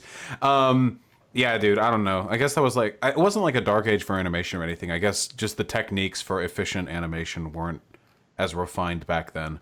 Or maybe there just wasn't as much money in the game. I don't know. I think one of the best points for animation on television was in the 90s. When it was like the Batman animated series stuff going on. When life was like a hurricane. Sure. Ever since that point, like you look at animation, especially children's programming, and it's done in a way that's like either through like Flash or just like really just cost cutting and more efficient and just save the budget sort of thing. You don't really see a lot of interesting animation on television anymore, especially for children. However, World of Gumball, is that what the show's called? Yep. Yeah, It's like some kids show. Yeah, where like that's something where I've only seen bits of it, but it's like, wow, they actually try it. They're doing something like interesting. Sure. Sure. And it's for kids too, so it's like you got to give them a lot of credit for that. I'll defend Gravity Falls. I'll defend Gravity Falls, Adventure Time. Gravity that like Falls is really good. there's like this like golden age of children's animation that's actually secretly for adults, but the money is in children's animation, so that's where they're getting the budgets from. Like that Adventure Time and Steven Universe and all that crap. I guess Steven Universe isn't exceptionally well animated or anything like that, but I don't know. That stuff's pretty good. But like the standard kids cartoons, I agree. They all feel like they're tweened. When I was a kid in the 90s, there were a few cartoon shows that I think were more geared towards adults that were played on Saturday mornings, like Garfield and Friends. That Garfield show, that was like a lot of the jokes were like way more mature than probably the Saturday morning audience. It's all those people who tune in thinking it was a show about President Garfield. This historical epic, you know. We're gonna have to deliver to that crowd, you know. So there was a really interesting thing that happened when it came to animation, and it all centers around actually legislation. In the 70s, especially the early 70s and up and towards the 80s, we had incredibly well-produced adult-themed cartoons. R. Crumb was involved with a lot of these types of things, but the reason why these things didn't keep going, the reason why cartoons kind of had to de-evolve back into just a very specific like child genre is because of obscenity laws. That's around the time of like Mike Diana, Boiled Angel, dude got fucking arrested for his zine being too extreme and too excessive. Heavy Metal, you know, the movie Heavy Metal, like the Heavy Metal was great. Lots of tits. Yeah, lots of tits, lots of dicks, lots of everything. But the sequel was produced by one of the Teenage Mutant Ninja Turtle creators. Yes, it was. Yeah. Yes, it was. Yep. And so like this was like a really strange renaissance that almost happened in the 70s with animation, and then it was curbed by conservative right-wing Christian action networks, you know, people like trying to shut all this kind of stuff down. Fucking Fritz the fundies. Cat, like you got Fritz the Cat and fucking Heavy Metal, and all of a sudden like everything shuts down. Fritz the Cat was pretty fucking lame. I mean, it's R. Crumb, dude. Its charm. It does. I love Ralph Bakshi. Yeah. Hentai was so much better back in the 1990s. I actually prefer the Wizards to Fritz the Cat. I do too. From Ralph Bakshi. Yeah. I do too. I tried sharing it with my podcast co-host. They didn't like it as much. You bit but my toe. Whatever. My poor toe. That's not fair. I didn't try to hurt you. Did I? That's my argument, though. Oh, God. Modern hentai is like the actual animated stuff is unwatchable. Now everything is digitally drawn, clean, thin, like corrected lines by the computer. Unwatchable, disgusting. Back in the 90s, frame by frame animation, the painted cells, that shit. It was acceptable back then. They knew what they were doing. Furry We have porn has lost never the been art. better. True. Furry art is in a renaissance. Animated hentai is in decline. Animated hentai is like the 40K like tech priests trying to dig up ancient technology from the Imperium of Man. Down, furry is up. I love how in my research for Kimba, I discovered that weebs and furries basically came from the same person. Fucking That Fred one Patton. fucking guy ruined everything. Yeah. Or started everything. Says Want to here- blame anybody? He's the guy. Is he also responsible for juggalos? Because that would No. really give him Although Violent J, his daughter is a furry, and Yeah, Violent J has a full fursuit. Yeah, Yeah. she's great. Yeah, Violent J's got a sick fursuit. I want a fursuit. Wait. How about can we all? Okay, look. Maybe I'm just spitballing here. Maybe I'm just throwing this out here. But there's 5 of us here. You know, we're all bros. We're all hanging out and everything. What about when the pandemic is over next year? We all go to the gathering of the Juggalos In fursuits? No. Come on, Ben. Come I'll go on, with you, Jeff. Ben, don't be a fucking pussy. Come on, we're gonna go to the gathering I'll of the go with Juggalos. you. I've already been. Ben's I've already lied been. about it for a I long don't time. care. Have you I've gone already to been to one. I don't want to go to another one. I ever feel like I again. deal with enough clowns in my day job. I'd be a They had it little in worried. my hometown. They've Ben's had not gonna go because the he can't gathering get of the his Juggalos wagyu beef. literally in my hometown before. Toledo? Yes. Wow. You didn't go to the one in Cave in Rock, Illinois? Can juggalos have beards? How do you put the paint on? I guess you can put they just paint right over it. Yeah, right over it. By the way, okay. Jeff, for that file you sent me, I had to send you a request for that. There's breaking news in Dallas riots. A man's critically injured. It appears he attempted to defend his shop with a large sword. Looters ran at him. Then he charged rioters. They then beat him with a skateboard and stoned him with medium-sized rocks. Wait, he lost to a skateboard and he had a sword? Should be open A now. skateboard and rocks. Yeah, he had type advantage. What? Sword beats It's hard skateboard. out here. It's hard out here. So, how many places in the States are rioting right now? Everywhere. It's There was one Is it today everywhere? here in Seattle. Yeah. Seattle, Oh, yeah? I think Portland. The mayor did a mandatory curfew, and then the National Guard even came in. 30 minutes ago, 2014. LAPD opened fire on a group of peaceful protesters from a distance of like 20 yards, like there was no threat to the police. I just saw a video of that while talking to you guys. Thank y'all for introducing me to Vox. Sorry, you were getting talked over by a female Stephen Hawking. Yeah, that's Stonebutts sweet. met her boyfriend because of Drunken Peasants. Yeah, I actually called my parents earlier today just to check up with them, you know, and my mom picks up. She's like, "What? Sorry, the riots broke out." Like she was just walking to get groceries. The whole Really? country is on fire. Yeah, no, yeah, like 2 hours ago. Did you say your parents live in Beverly Hills? Yeah. So there was there's riots in Beverly Hills even? Yeah. There was I saw a video just before the podcast started. There's a bunch of people. I'm not trying to be racist. I assume this is what they were doing. They were doing like an African dance surrounded by protesters right outside the is it the Fox building? It was one of the big studio buildings. I used to drive by there all the time, but I forget which company owns it. With surrounded by protesters, and LAPD opened fire just a little bit outside of Beverly Hills. It's going down out there. Wow.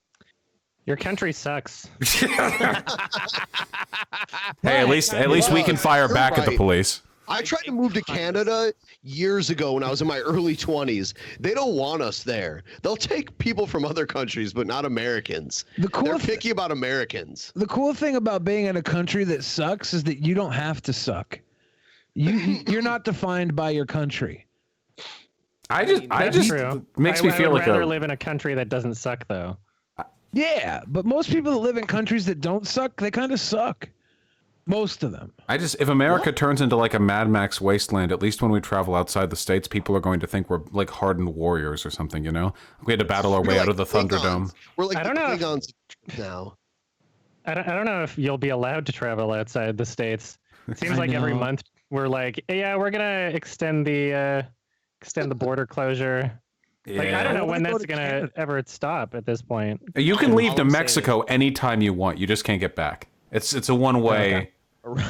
They have a trap door. You can run south, but that's it. There's no coming back. Only for now. Pretty soon they're probably going to cut us off as well. They're not going to let us go down there. But look, I had to tell people too. Like, look, I was giving warnings during the pandemic that it was very possible that society might collapse, and if that's the case, you better have fucking guns and bullets, because I'm going to come and I'm going to hunt you down and your family, and I'll eat you. Well, listen.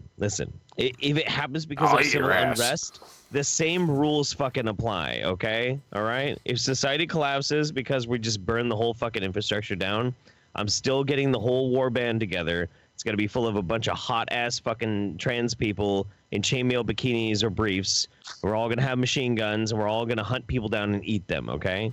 It's going to happen. Are you gonna pull in Alex Jones and eat their ass? Oh, yeah. I do that already. What people don't realize is that when society collapses, the streamers and YouTubers are going to be the kings, because we're the ones who we can organize like a fan base around. We can form private militias like that. It's just called a fan meetup, but bring your guns. Yeah, true. Bring your guns, The bring new your kings. finest post-apocalyptic gear. Let's go. I'm ready. Yeah, dude, I'm fucking ready. Holy shit. Adam, you've got a pretty high sub count. It's Ashley/Becky walking down a sketchy dark alley as Jeff, Vosh, and Adam in blackface confronts her and then helps her with directions to her destination. Wait, is it just Adam in blackface, or is it all of us in blackface? Okay. I think it's all of you. Oh. Phrasing. Yeah. Yeah, you which Adam, with your sub count, which state do you want to own after America collapses? Why would I I don't want to be in America. It's North Dakota fan meetup, guys. Everyone's take the fucking Washington's the closest. Sorry, Stone Butt. Hey, I'm here. Washington's not bad. It has a great port. Give me a block. There's a lot of good trade goods. You know, it's not bad. It's a good choice. Can go fishing. Choice. I'm so sorry, Stone Butt. I misgendered Stone Butt earlier. Did you? How dare you? How dare you? Called him or her, and you know what? Why did you think her? I don't know. By the name Stone Butt. No, because Stone Butt said they met their boyfriend on DP, and I. Oh, so it's homophobia too. Guess what? Guess what? The majority of people who have boyfriends are women. Fight me if you disagree. Oof, the homophobia, the trans, the cis normativity. I took a shot in the dark. Cancel Billy. I took an educated guess because the majority of people with boyfriends are women. You're disgusting. We're canceling Billy. We're canceling Billy. For completely different reasons. When you get a dono, do you say thank you, Asian man? Because most people are Asian. He does. Yes, especially people with money. Actually, people with money, I'm like, thank you. Especially when the dono has like a complex equation in it, you know.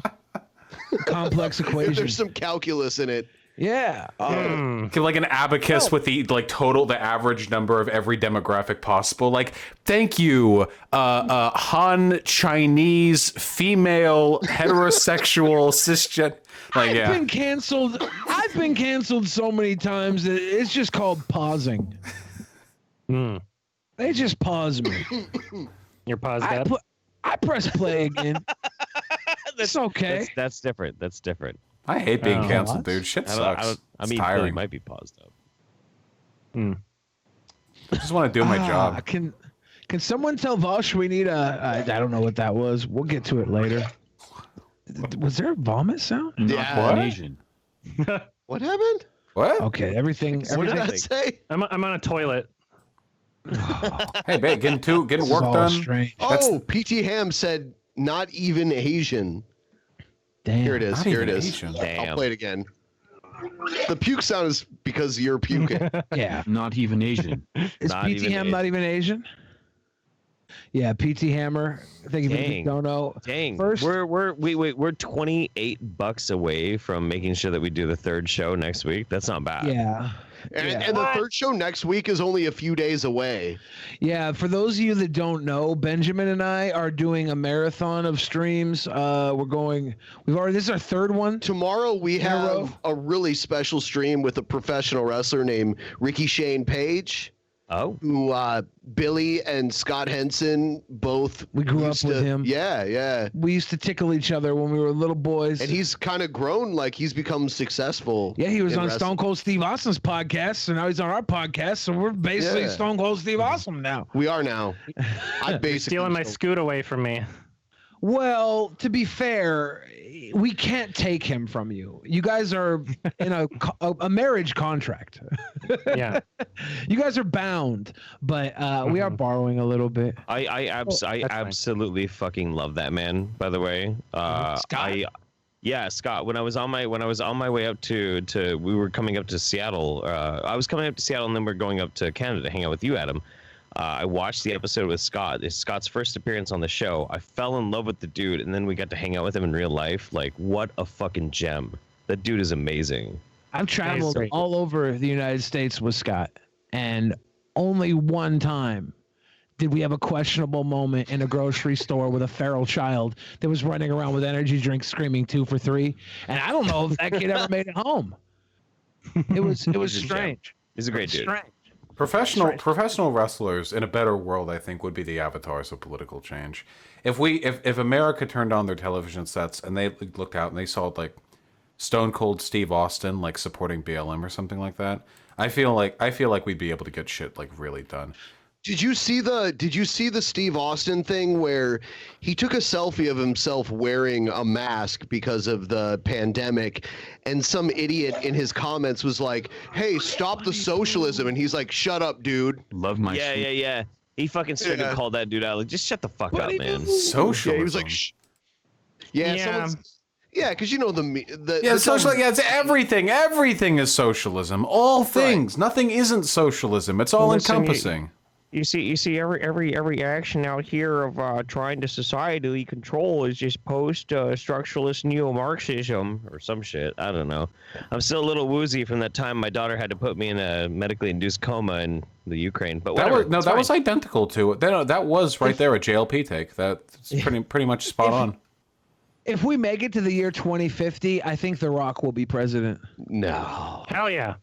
Hell If he yeah. wanted to, he Fuck could do yeah. it. If he wanted to, he could totally do it. I would vote for him. He's a man of the people. Yeah. You don't know his policies.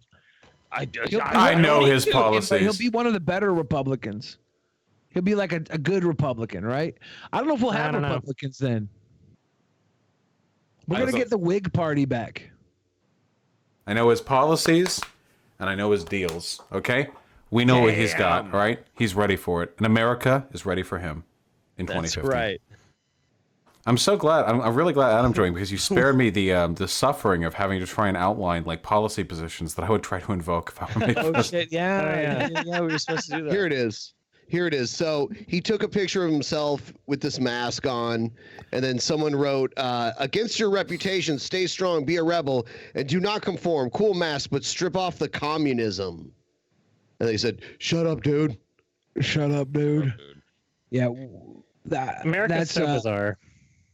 Yeah. Unfortunately, there was a tweet from Chris Jericho that looks pretty bad, and I hope... Oh, I didn't see that. Somebody posted Black Lives Matter, and he just responded to them with All Lives Matter. Oh, no. Oh, come on, man. Yeah. Yeah. Look, as somebody who, for about 2 weeks, bought into the well, we should just say all lives matter and Black Lives Matter. As somebody who thoroughly got indoctrinated into that for a very short amount of time, just listen, guys. Okay, look, as somebody who speaks your fucking language, when you have that impulse and you're like, well, somebody just said Black Lives Matter, I think I should say all lives matter to make sure people understand that there are people who are not black who deserve to live. Take a breath and just don't post that. Just shut up. Just stop. You're not going to lose anything if you don't post that. Nothing will be lost and nothing will be gained. The whites will be genocided if you don't post that. No lives matter? No, that's, you know what? You can be as nihilistic as you want. Is that racist? Be as nihilistic as you want. But it's like the equivalent of like the it's okay to be white. Like, does anyone actually think it's not okay to be white? Chat, no. My chat, don't answer that. Not only do I think it's okay to be white, I think that it's pretty fucking good. Just for a second here, I'm going to play Jeff's oh god, Dave Rubin video. Sorry to say. So Jeff wanted to make a video with Dave Rubin telling Sargon he was sorry that his Patreon got deleted. No, it was his Patreon. It was his first. It was his first Twitter account. How long ago was Sargon this? _of_a cop. Okay. Yeah. So I was hanging out with posting gay porn or something. Yeah. It was a bunch of gay porn to a bunch of alt-writers. Which, by the way, they're looting the Cheesecake Factory in Seattle. We've did it, boys. Are they? They're looting the Cheesecake Factory in Seattle. I'm gonna send you That's near the link. convention center. Oh yeah, cheesecake, boys. Get your cheesecake. Oh yeah, this is a great picture. All right, watch how awkward Dave Rubin is here. It's hilarious. Hey everybody, sorry to Sargon for your account. Oh, this is video? Yeah, it's video. Now it's fucked up because I stood there and I was just doing nothing. And now we're talking about it, which is even more. Now it's awkward. I tried, man. Holy shit! I take back what I said earlier about cringing. Okay, it's important to cringe at people who fuck up. Holy fucking Christ! Well, that makes sense, right? Because isn't he supposed to be like a spineless little rat who will just do whatever like his benefactors tell him to? Listen, to my credit, he was only slightly a spineless rat at that point, and it was before I found him disgusting. And I definitely bought into his bullshit. He always says he's a classical liberal, right? Yes, it's the rumor. He's the only left he is when he left the side of Jeff Holiday during that photo opportunity. That's correct. That is correct. But that's a really common grift now. Did you see how Brett Weinstein is shitting on his book because Dave Rubin name dropped him and said he voted for Hillary when he didn't? Yep. Ooh. Yep. This is the infighting we need. It's not even just that. Like there are several like fractures happening right now too. I think it was Is it? Wait, is it? It's yeah. It was Brett Weinstein that's feuding with Dave Rubin right now. This protesters leaving with a whole ass cheesecake. Nice, dude. Nice. Got him. Put it in a fucking trophy case somewhere. Gad Sad is still pissed off because they never actually let him in the club. He's still pissed off. You know. But the shit is like that grift is so common to like I'm a liberal and I critique only the liberals. You know, Dave Rubin does it. Sargon of Akkad called himself a classical liberal for like 6 years or something. Tim Pool does that shit. It's a really common. I wonder like do people like fall for that? Like when if you're watching Tim Pool and you're watching like video after video after video relentlessly like propagating far-right conspiracy theories about how the DNC is run by like Satanists, you know, and think like maybe Tim Pool isn't on the left. I don't think like I don't know. I don't know how deep the rabbit hole goes. I mean, if they're using the word liberal, it seems like a lot of left-leaning people no longer call themselves liberal anymore. That's true. Very true. True. We refer to ourselves as libtards. Imagine being a liberal. Being a lib in 2020. Liberals get the bullet too. No, that's not. Who do you think's going to win the presidency? We build a big Why tent talk here. about politics when you could talk about movies? I mean, either or are good. What are movies but politics? All I'm saying is like when you get like kind of sucked into that sort of thing, I got very lucky in that because of my very close proximity and like the kind of stuff that I was doing, I got to see behind the curtain enough to see the machine behind it, and I was like, oh, this is actually like a thing. This is actually a purposeful engine of misleading people politically. And that's one thing that helped me get the fuck out of it. But I remember the moment you were done with Sargon. You were just done with Sargon. Oh, dude, no. The day I was done with Sargon was the day that I confronted him about his Patreon boycott. Because he started boycotting Patreon, and I called him on Skype, and I was like, dude, some of our friends aren't gonna be able to fucking pay rent because you started this Patreon boycott. Like, that's fucked up. It's fucked up, and you're telling everybody it's because of the left, and actually it was the alt-right that actually canceled your fucking Patreon. Like, you should be telling people this, and you shouldn't be trying to get everybody to stop using fucking Patreon, because some of our fucking homies are not gonna be able to buy fucking groceries. And he screamed at me and hung up the call, and that was the day that I stopped being friends with Sargon. Jesus. So, you know, I got some departure. I just want to say though, I actually disagree with Sargon's ban from Patreon. I don't actually think that was right. I disagreed with it too. Yeah. Oh, I did too. Yeah, absolutely. Of course, I disagreed with it 100%. You know, I have some good news on the riots tonight. Yeah. Batman has returned to the riots. Nice. So everybody's gonna be fun. Dude. That's awesome. There were furries in Seattle. There were furries at the Seattle march. There's always furries kicking it downtown Seattle. Yeah. Some of them wear leashes and shit. It makes me kind of jealous that I can't hang out with them. Was I in the room where we when we met the goal? I believe you were, but maybe you weren't. Okay. Thank you for the goal, guys. Yeah, what I think is like, you know what I've always wondered? Why doesn't somebody just like, there's got to be a wealthy protester in there somewhere. Why don't they just construct a functioning Warhammer 40,000 Space Marine power suit? I've never understood that for the life of me, okay? If you're if you're a decently built guy, you should be able to get some metal sculpted into the correct positions. In the technical, listen, you just need to be strong enough to move it, okay? We're not even talking hydraulics, all right? How thick does metal have to be before it's bulletproof, okay? Do you think anybody that can make a suit like that wouldn't be libertarian?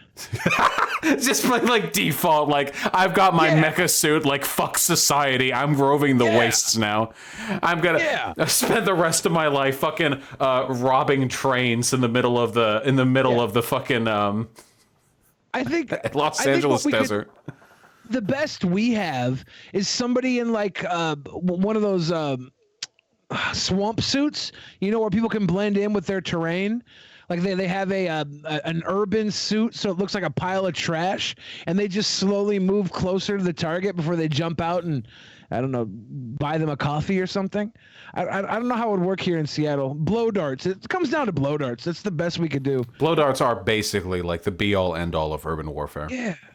We're the 99%. We need blow darts, so it's the best we have. sitting in our milkshake glasses looking like a fucking straw so that nobody suspects us when we go to blow dart them. Yeah, well, we got to be... Well, hey, do you think that's why the state banned plastic straws? So people wouldn't use them and they would be able to suss out... Vosh! Suspicious. Vosh! You broke the fucking system! Oh, shit! The fucking global warming is a lie. They really are just using it to push authority. I've been drinking out of paper mache soda cups for the last 7 months because they don't want to blow dart the SPD. Cut the stream. They found out. So how long do you think these protests are going to go on for? How do you think shit's going to go down? 2 weeks. These things burn out really quickly, especially when the police are using these tactics. I think Seattle's going to be over in the next day or so. I think it ultimately depends on one simple factor, and that is Donald J. Trump. It depends on him. If he continues to reply and respond to this whole situation like he has been, I think it might go longer, and I think it might get worse. Like I seriously think so. I seriously think so because he's such a fragile, whiny, soggy, pussy vagina monster that he might push things even further, and then people will respond even harsher. Like it's possible. But if he does the politician thing, which is the smart thing, and just kind of like go by the playbook that people have done for years and years when we have civil unrest, then about a week, 2 weeks or so, then it'll be fine. You know, people lose interest, sure. But if he fucks up, and if he fucks up bad enough, like it might get big. The long-term tipping point for riots like this is usually being able to find some kind of ally within like the actual institutions you're rioting against. If there are mayors or governors who openly denounce Trump, which and like take the side of the protesters or say like we aren't going to do shit to stop this, that might end up escalating into like a post-riot sort of broader civilizational conflict or like a countrywide one, which would probably be best case scenario long term. But that would take Target like put out a press release. What happened? Yeah.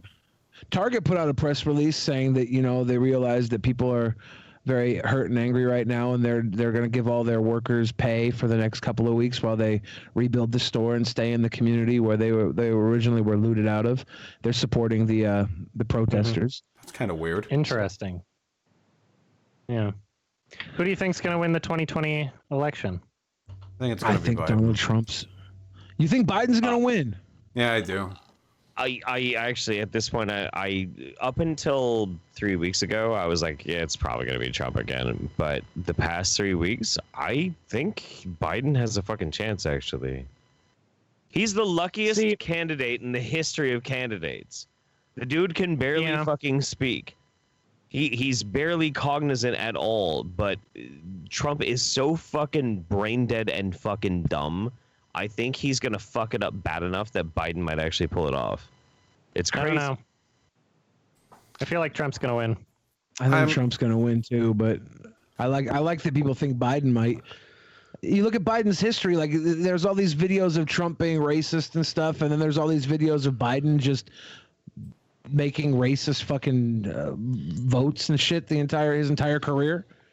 It's like he's not a good fucking dude. To be honest, I don't think any of that's really relevant. I mean, his gaffes are funny as fuck, and it's hilarious how incompetent he is as a politician, or at least as a public speaker. Right now, it seems like we actually went over it on stream. When it comes to the general polling, the electoral polling, and the state polling in all of the swing states, Biden is decisively ahead. In out of 12 of the 14 swing states that we looked at, he was like 6 to 8 points ahead or higher. And the other two were either him being minorly behind or at par. How far What's the ahead difference was between Hillary? those polls? Yeah, exactly. What's the difference between those polls and like the polls that projected Hillary would win by a landslide, though? Right. Because, well, it wasn't, just to clarify, it wasn't the polls that thought Hillary was going to win by a landslide. That was the interpreters. Those were the reporters who reported on the polls. The actual polls showed like an 80-20 for Hillary in favor of Trump. This skew was a lot heavier. I don't know what the actual like math odds would be, especially this far out. But I'm hoping. You know, I'm riding with Biden. So my perspective is very anecdotal, but it's something that I've been paying very close attention to. So when the president tweets, I tend to look at the people that respond to it, and obviously there's always the same old fucking reply guys. Joey Saladino. Well, not anymore. Oh, not our anymore. favorite piss-drinking Nazi is suspended from Twitter. But like, you know, Eugene Gu or whatever his name is. Jeff Tiedrich or whatever. Yeah, Jeff Tiedrich and all that sort of thing. But like looking at what seemed to be regular people responding to Trump, pro-Trump accounts here and there. Nowadays, if you go and you look, there are obviously political pundits that are tweeting in support of Trump. But all the other ones that seem to be basic citizens always say the same things, the exact same fucking things, and they have huge engagement. And if you look at the engagement, all of these are very small accounts that have basically no content in them whatsoever. Very suspicious. And it's usually like a John number, and they always say the same fucking thing. And if I'm not a conspiracy-minded guy. Anybody who watches my channel knows this. But just look out for this. They always say, Trump is the greatest president ever. Who's with me? Almost verbatim, that's what they say. And there will be what if that's what they mean? It's what if just a lot of people want to say that. Maybe, but there will be like 10 or 15 of those, and they'll have thousands of likes on them. And it's every single time he posts anything. And MAGA Twitter is suicide bait.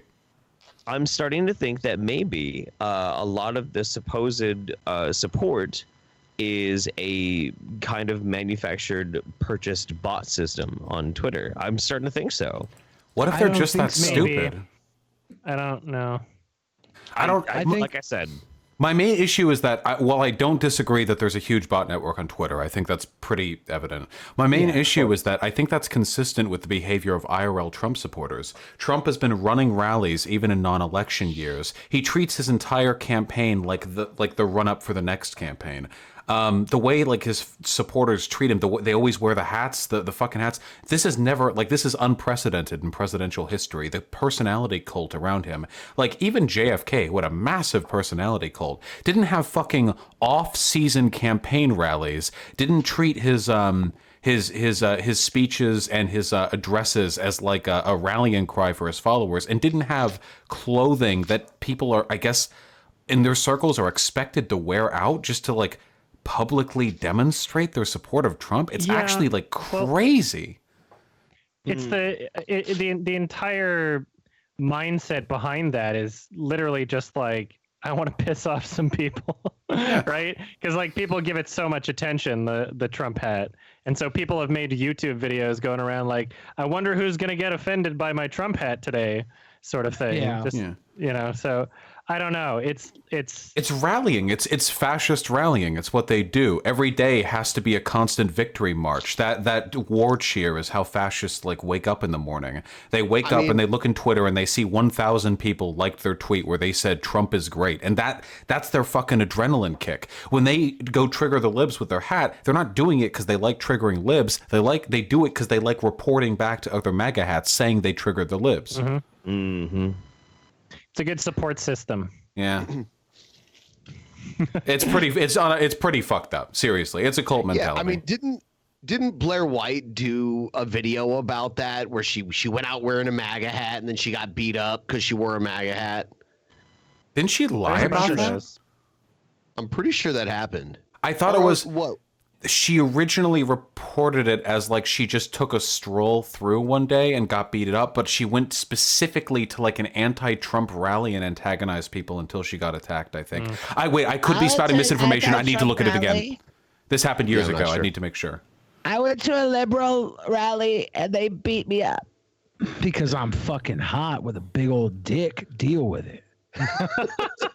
Jesus. Deal with it. She's very pretty.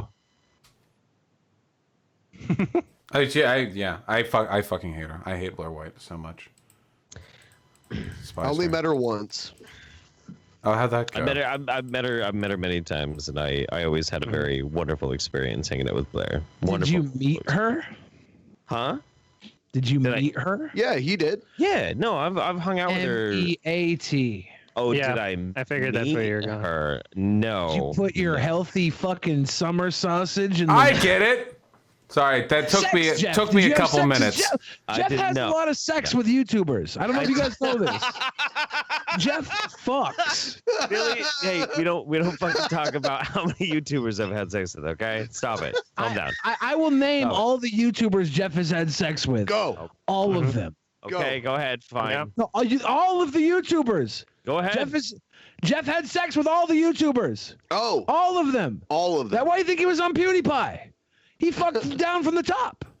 I kind of. I mean, that's not really that much of an exaggeration either. That's kind of weird. Jeff fucked. No, I never had sex with Blair White. I never had sex with Blair White. Oh come on! You and Mr. Repsion didn't go family style. That is exactly what you would say if you had had sex with Blair White, though. To be fair. Yeah, I haven't had sex with Blair White either. If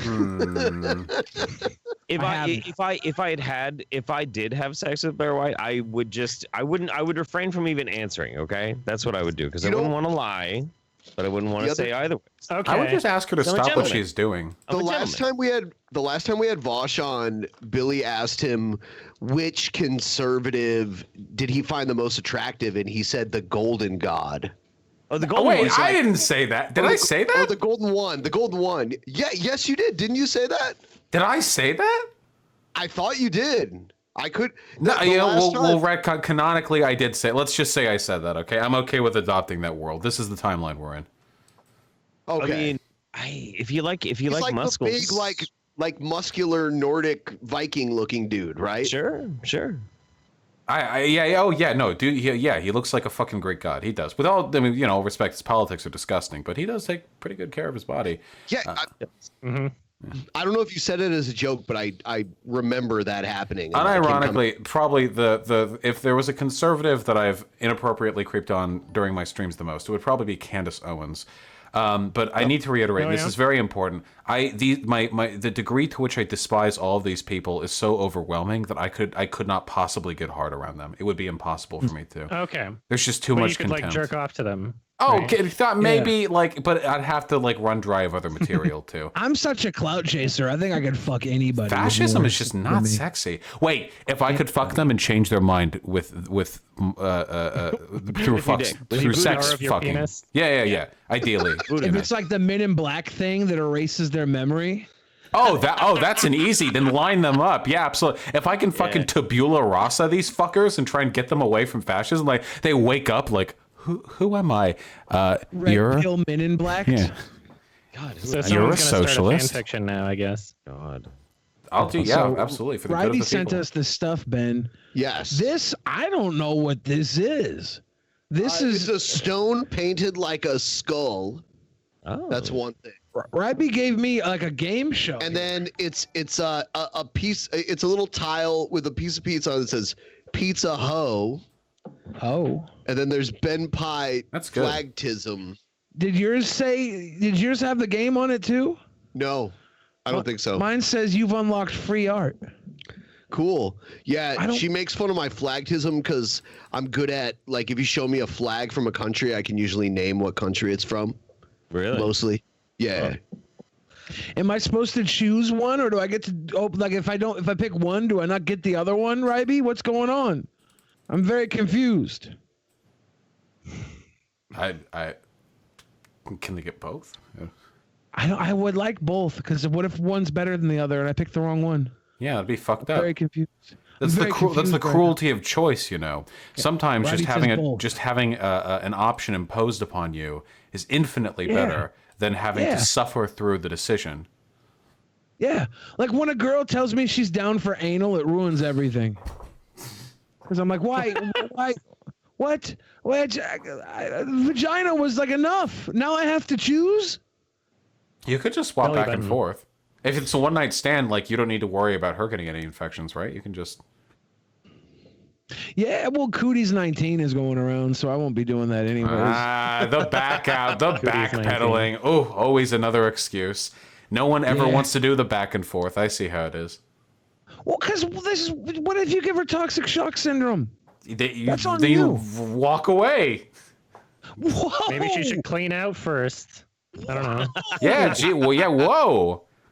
You can't wash the fucking poop deck off it. I assumed your vaginal entire crevice? body was sterile before I fucked you. Clearly, I assumed too much as you walk away from like her sputtering body. No, don't do that, kids. That's bad. Don't do the back and forth. It's not good. It's not healthy. I've got kids in my audience. I've got to make sure. Yeah, I have 7-year-olds watching right now. It's because of Leafy. I got it. Oh, yeah. I got it. I figured it out. So if I could use my voodoo dick on a hardcore right winger to convert them to the powers of good, it would be Paula White. What? I don't even know who that is. Paula White is the spiritual advisor to the White House, the one that said like I want fucked a up tag shit. team TLC match between Jeff and Vosh versus Richard Spencer in the quartering. I've seen the It quartering. seems evenly matched. Yeah, I've seen the quartering's full body. I'm pretty sure I can handle him. Good luck, Jeff, with Richard. That guy actually works out. So I do too. Hey. But could you beat him at Magic the Gathering cards? Oof. Well, I can tell you one thing. I unlike him, I can participate in a tournament. So I think I win by default. What is it? What's up with Styx Hexenhammer going around? He'll talk shit. He'll like provoke people, and then he'll block them when they say stuff. Dude, back. that guy's such a fucking pussy. It's crazy. He made, I don't know if you like following shit. That motherfucker, unprompted, made a video about how he wasn't going to debate me. I hadn't talked about this guy in like months. He's just like, one day he wakes up and he's like, I got to make sure no one ever holds me to this standard. It's really, really wild. And then he blocked me on Twitter, even though I didn't say anything. Yeah, it's really weird. That was really funny. He did the same thing to Mike from the Humanist Report. Yeah, yeah. Did he really? Yeah, we've booked him in 3 debates with Styx, and he backed out every time. The first one, he tried to pretend like it never even existed, but I mean, I have receipts with DMs between the both of them setting it up and everything. So I don't know what's going on with him. He likes to go in and be like, "You're a coward, you won't debate me," but then if you push back at all, you're blocked immediately. I do think that Styx is a little crazy, like unironically. That's my opinion. Has he stopped doing the shirtless thing or what? He does it sometimes still, but for the moment, he seems to be wearing a black button up most of the time. He posts so frequently. Because he just, it's the easiest shit in the world, dude. Now listen, as a live streamer, I recognize I'm maybe being a little bit hypocritical right now. Dude has a fucking chair that he just sits in, and then he records it on a laptop mic. He just talks about a recent event, and then he brings it back to globalism or something like that. Like, that's every single fucking video that he does. I think he's a little, I don't know, dude. Did he ever even walk back those Holocaust denial comments, or did he just stop making them? I don't even know. I don't consume his content enough to know, but I did see that he had done that too. I kind of feel like he's below Razor Fist. He's kind of like wannabe Razor Fist, maybe. Yeah, Razor Fist is much more infuriating, and I think faster on his feet.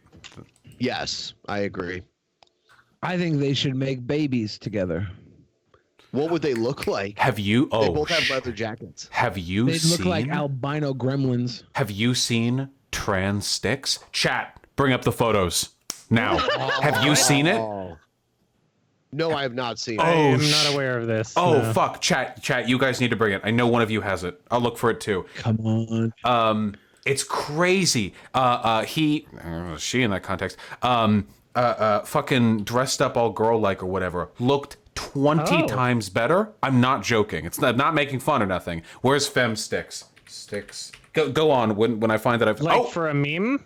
Or like I don't know. Do we have it? What, he dressed in drag or what? Yeah, but he pulled it off. Holy shit. Here, hold on. I'm putting it in chat right now. Here you go. Okay. Let's see. All right, let's see this.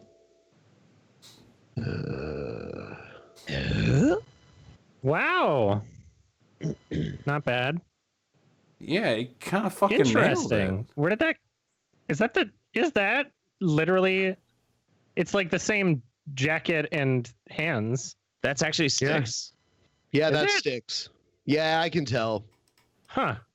Unironically, What's that from? I think I would probably do Fem Styx. You would. Yeah, you would. Add that one to the list of YouTube. You do it, Jeff. But you I do Fem without Styx. all this get up. Jeff, you're What's that from though? I don't know what prompted this. I do fuck. Jeff, And, you started Burning Man by just fucking people in a desert. Shut the fuck up. No. He said none of that. No way. I mean, I don't know what's up Styx's butt lately. So this is Styx or up Styx's butt. This is what I don't quite understand. Okay, you got these people who do YouTube in a very specific kind of organized way. They do their like 2 to 4 videos a day. Lazy cheese dick fucking effort. They put no effort into it at all. They just like ramble in front of their fucking camera like Tim Pool in his apartment, just shrieking into his fucking webcam. Doesn't even read the article that he's talking about. I'm sorry, Trap Ben is way hotter. Oh, yeah. Trap Ben getting some love. Thank you. True. From my trap days. But what I'm curious about is this. Like, so they do this and they make fucking fat stacks of cash. These dudes make so much fucking money doing this. Why in the fucking world do any of them open their fucking mouths and start trying to like posture on Twitter? Just shut the fuck up. Just shut up. Don't like posture. You're making money off oh yeah, they don't want to debate. They just want to make money. Like what the fuck do you think really we're all sucks. doing? What do you these dudes have the easiest job in the world. They could probably just do the same exact thing that they're doing right now for 6 months, and they'll have enough to like buy their fucking house, to invest some fucking money, and they'll be fucking great and sold for years. They'll be fine for years. All they have to do is just shut the fuck up. Don't posture, don't flex, don't do anything. Just make your stupid fucking videos and get rich. But for some reason, they can't help themselves. That's me when I was 20 years old. Holy shit. Yeah. Really? Ben. Here's another one. I do it. Ben, how many free drinks did you get going out like this? A lot. Yeah. Yeah. This guy doesn't know how to buy a drink. Some days I am curious, like how well I could pull it off, like the gender switch or like dressing up or whatever. But I'm not willing. Yeah, I'm not willing to shave my beard to find out. So it's never gonna happen. My shoulders are too broad. Yeah, I'm a pretty big guy. I think I could do it though. I think I could do it. There are hot big. What about what's her name? Fucking Scorpia from She-Ra or something. There are hot big ladies. Yeah. I don't know if anyone here has seen She-Ra, but there's a muscular woman. Fine, Zarya from Overwatch. There, everyone knows. Everyone's this like the new school She-Ra? The new school She-Ra, which Overwatch? I will defend. By the way, I think a lot of people have cringed at it. I watched it. I thought it was pretty good. I wouldn't just write it off like immediately. I'm old, so I watch the older one. Like I like Masters of the Universe in general. Like just the whole storyline. If you go back and you watch any of those 80s cartoons like Masters of the Universe or Thundercats or Silverhawks or anything like that, the animation it's shit, dude. It sucks. It's not good. Yeah. Everybody looks at it with rose-colored glasses, but if you watch an actual episode, it's bad. Yeah, but back then that's the best we had. And there were weird regulations around children's programming at the time too. But essentially a lot of those older shows were just 30-minute commercials to sell action figures. Yeah. Transformers too. Very true. Yep. It's why not? Yep. It's a Children's shame. advertising is one of the most predatory things in existence. Oh yeah. That's why YouTube went crazy about it a few months ago. Right. Yeah, I still don't like how you can't add videos to favorites if it gets marked as kids, and so many things are marked as children's videos that are not actually. Wait, you can't marked as kids videos to your favorites? Why not? I know they don't autoplay because it's seen as like it's seen as like tracking information or something. What? There's a workaround though. If let's say you like search it through the search bar or something before you're actually on the video, and then you click on like the 3-prong thing on the side, you can add it to a playlist there. But on the actual video, you can't. That's such a sloppy fuck up on their part. Who implemented it's stupid. That? Yeah. It's really dumb. I don't know. And so many things get marked as kids that are just clearly not for kids. So many things. All I know is that I see like a subreddit for that. Honestly, I would love to see a subreddit of like marked for kids videos that are clearly not for kids. You mean like that those fuck, what were they called? The Elsa Gate shit. What the fuck? Hey, Keem. It's Billy and Drag. Keem's tweeting Billy and Drag out. That's great. Just for if we're gonna show who looks cute in drag, like I figure I'm a contender. I think. Oh, yeah, for sure. You're pushing the titties up. The hair looks good. Absolutely. Yeah. Yeah. So I'm not even talking about Elsa Gate shit. The Whitest Kids You Know sketch, Pledge of Allegiance, is marked for kids. What? That's funny. Because I don't know if there's like some sort of weird like automatic system that does this, but I honestly have no idea what's going on. There's kids in the video, right? There are kids in lots of videos. Not for kids. Yeah. Is it just is it their channel running? Is it like the Whitest Kids You Know running the channel? A lot of these wind up getting like automatically added, and I don't know what influences that. A cat has been admitted into my room, and I'm showing off the cat because content is a baby. Hey. Content machine. Nah. We're getting a new cat soon. It's going to be a hairless cat. No, are you throwing that one out? Wow. No, they're going to be good friends. Hopefully. Maybe. A sphinx? Yeah, it's a dark sphinx. Real cute. I think. I mean, I think they look like fucking gremlins, but my girlfriend really likes the sphinx cats, and I mean, it'll be weird petting a cat that doesn't have fur, I guess. My fans call it. I wonder if they're hypoallergenic, because I'm really allergic to cats, and I've always wondered if I'm allergic to like a cat that's hairless. Probably not. Yeah, I'm pretty sure it's the fur, right? Yeah, they're good. Yeah, they can get sunburned. You got to be careful about that. Yeah, I would imagine so. Right up in front of me. Just lather them up, baby. I have a little dog that weighs 3 pounds that acts like she's a pit bull. Oh yeah, yeah, you do. That's adorable. I fucking love your dog so much. All right, here you go. Go, be free. Go, be free. Go, be free. Farewell. Go. Freedom. Yeah. Freedom. The tension on your headphones is stressing me out. Yeah, it's about to tear. There we go. He said he has kind of an unconventional setup going on there. Yeah, I have, because I arranged this so my YouTube shit like happens so quickly. I barely had time to like figure out how to do it. I feel your pain. It happened to me. Originally, I had my first setup in my living room in like a 1-bedroom apartment. My whole living room became it originally. There's so many things I want to fix. Like right now, the front light that I have is just a large halo ring makeup light, just with a tripod standing on the back of my desk, balanced on top of my home security system and my router. I don't have any of the sound dampening phone pads. My camera isn't even a fucking video camera. It's a camcorder, which means it's subject to different EU regulations for trade. Oh, and I'm streaming off one computer that I have an open case for. I can reach my hand and electrocute myself if I wanted to. So yeah, we'll fix it soon. We'll get there. Yeah. Upgrade. We finally got good lighting in here. We've had just normal lamps forever, and then I finally got real lighting, and this room now looks like a Neil Breen set. It's like all the walls are covered in green screen. There's a lot of crying children. Yeah, I don't do a lot of cam stuff, so this webcam is satisfactory. Just that one picture on you've set for yourself, the one where you're making that face. Did you like set on that being your 10-year running like photo? Do you want to? Have you ever seen the full picture, by the way? I don't know, honestly. Let's see if I can. Yeah, here we are. I'll post it in the chat. It's really funny. How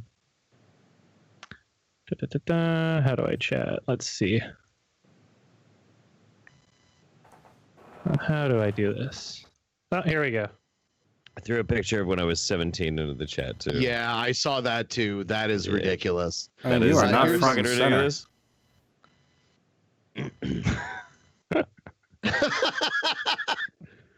Is someone in that suit, or is it just the head? No, there's a person. Okay. Gonna show it or? Yeah. Oh shit! He's gonna show it. Sorry, I forgot. Yeah, show it on stream. Oh. Yeah, there we go. Yeah, really separating nothing actually sexual is happening. It was just a funny pose. Of course for not. New Year's. Of course not.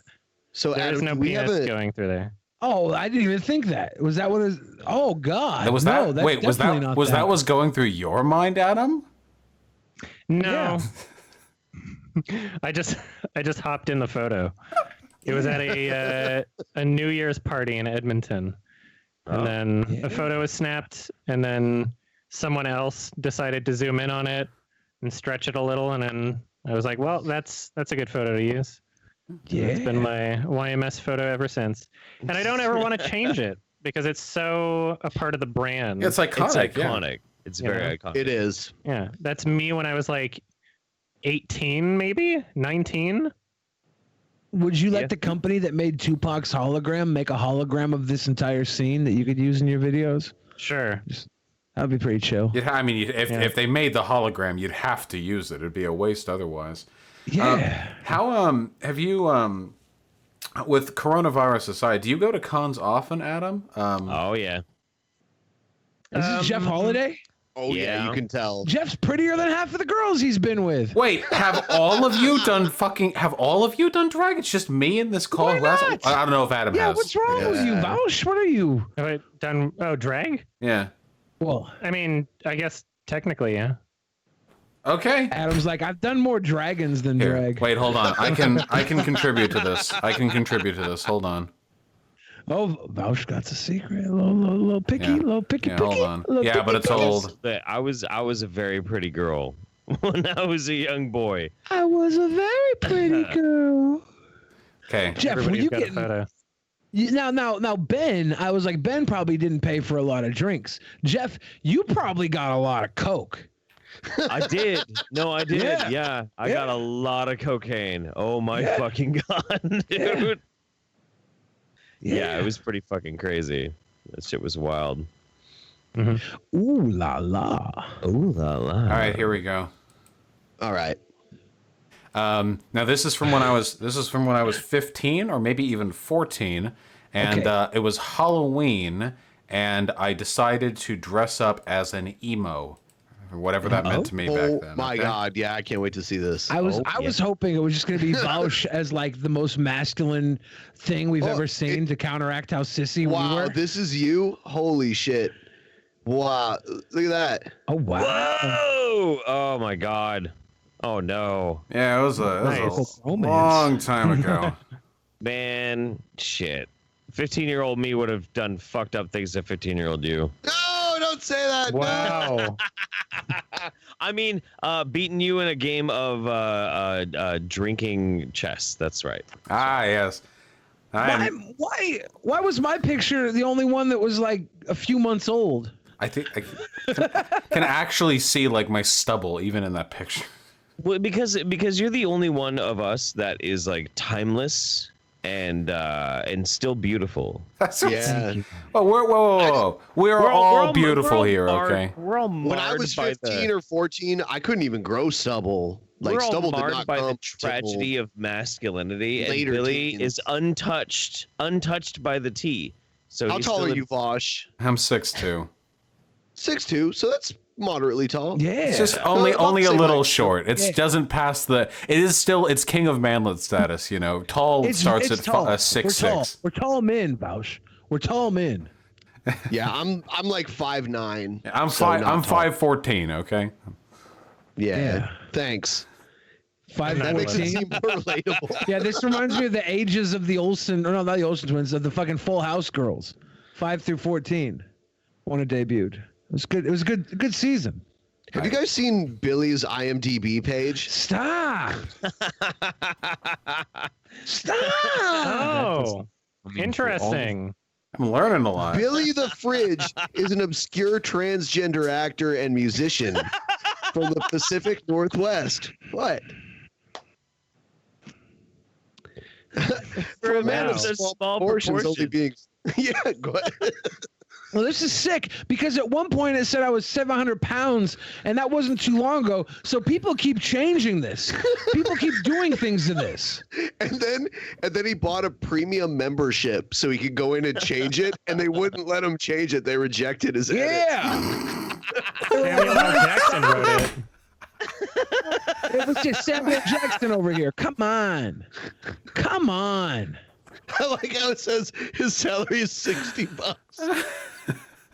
I'm sorry, you need to have a membership to edit this. I'm sorry, you still can't edit it. Just like you're crying as you look at your computer screen. Yeah, I got a premium membership, and they were like, no. So I was like, I'm not paying that then. Cancel. Cancel. Oh, God. If you go down the Wikipedia edit listings for like the Kimba and the Lion King pages, there's this battle going on of people trying to like submit my video for a source in Wikipedia being like no, which is extra funny because one of the books that is cited as a source uses YouTube videos as a source. Oh, so that's crazy. Can I just say something for a second about the Kimba video? Sure. Apart from me enjoying it, I actually thought it was so apropos to what I do, because I feel like, especially with regards to like the political sphere, it's really, really easy for an idea or like a conception or a rumor to propagate in like the general subconscious with nobody challenging it because it fits their preconceptions of how that thing is supposed to work. I've noticed that a lot with anarchists critiquing capitalism. Like, this doesn't work because blah, but if you do any amount of research, it turns out like, well, no, actually, there's a reason why this exists. That doesn't mean it's good, but it's still like, there's a reason. And I thought I got so secondhand frustrated because as you were going over all that, I felt like I was mirroring my frustrations to an extent with all the misinformation that gets thrown around in the political sphere. So I think that's a pretty universal problem, but it's astonishing to me that went about for what, 26 years before being shut the fuck down by you? That's crazy. Yeah. I just got almost word at 1 million that views Anonymous now. came out. Anonymous came back because of all this. Oh, that video is going to live forever. Anonymous. That's a legacy video right there. The Kimba one, absolutely. Thank you. It had better be. Yeah. Proud of it. Yeah. That and your old boy So- review, I think, are probably like masterpieces. How about next summer we all go to the 420 awards? Can we? Oh can my we God. Can we arrange it that we all get awards? I need Derek to do a best podcast award, and just he can just give it to us. So for this year, despite all of the coronavirus shit, He's he still was doing it. He was telling people that I would be there, even though he never contacted me. And- yeah, because he just assumed that I would do it, I guess. Right. Yeah, and he unblocked me off Twitter finally. He I hasn't will. said anything. We should but go. We should all go. I mean, is it in Reno or Las Vegas? It's in Vegas. It's in Vegas. Okay, I'll go. I mean, if the coronavirus isn't a thing by April of next year, then sure, maybe. I don't know. Quite a ways I'm kind of away. sketched out because like he's kind of unpredictable and he's kind of like insane and he loves guns. We could be your bodyguards. I will. I love guns. I will take a bullet for you, Adam. I will not hesitate. If he pulls a gun out, I'll get in between. He might survive it too. Billy the Fridge might survive. Yeah. For The real though, chance no, of I will him hitting an absolutely go. Are you fucking kidding me? Yes. 420 Yeah, no. awards in Las Vegas. Derek Savage. We should This we must should happen. we should all go. We should all go, and we'll try and plan it accordingly. We should all go, and we'll also crowdfund enough to pay Neil Breen, and we'll also then go and be extras in the next Neil Breen movie. We'll do it all in 1 week. I can And act. then we'll I get can do Tommy Wiseau to be our American best friend. Our all-American best friend. Oh, All American. Yeah, I don't think all-American that's best hard friend. though. I think that'd be pretty easy. Yeah, I know. That's why I said I'd do it. Yeah, let's We'll do go it. meet up for a sandwich at Cantor's in Hollywood, then drive over to Vegas. Yeah. Good times. We'll make Sandwich. a road trip. We'll make a road trip movie. A sandwich. A nice sandwich. I haven't been to Sounds Vegas fantastic. in ages. I wonder how much has changed. When I was last in Vegas, I was just a kid. I didn't get to fucking do anything. I was just there with like wow. a family vacation. So Really? Southern The last time California. we were in you Vegas haven't been to Vegas that many times? no, we didn't because Twice. yeah. I wonder if I'd even have fun there. I don't like gambling. I can't drink. Can you eat lobster? I don't like seafood. damn it! Can you? What are you saying about you can't drink? I'm alcohol intolerant. It's fucked up. The first couple of times I drank way the fuck too much in Japan, and then a few times in college. And now my body just rejects alcohol. Even the smell of the stuff makes me nauseous immediately. Really? Anything? Like even drinks that like you even can't the taste fruitiest, alcohol? fucking girliest shit imaginable. Even if you water that Really? shit down till it's fucking 1 part per million, I still detect it. It's pretty wild. I might be able to push my way through it eventually, but. Wow. I get a tinge of that.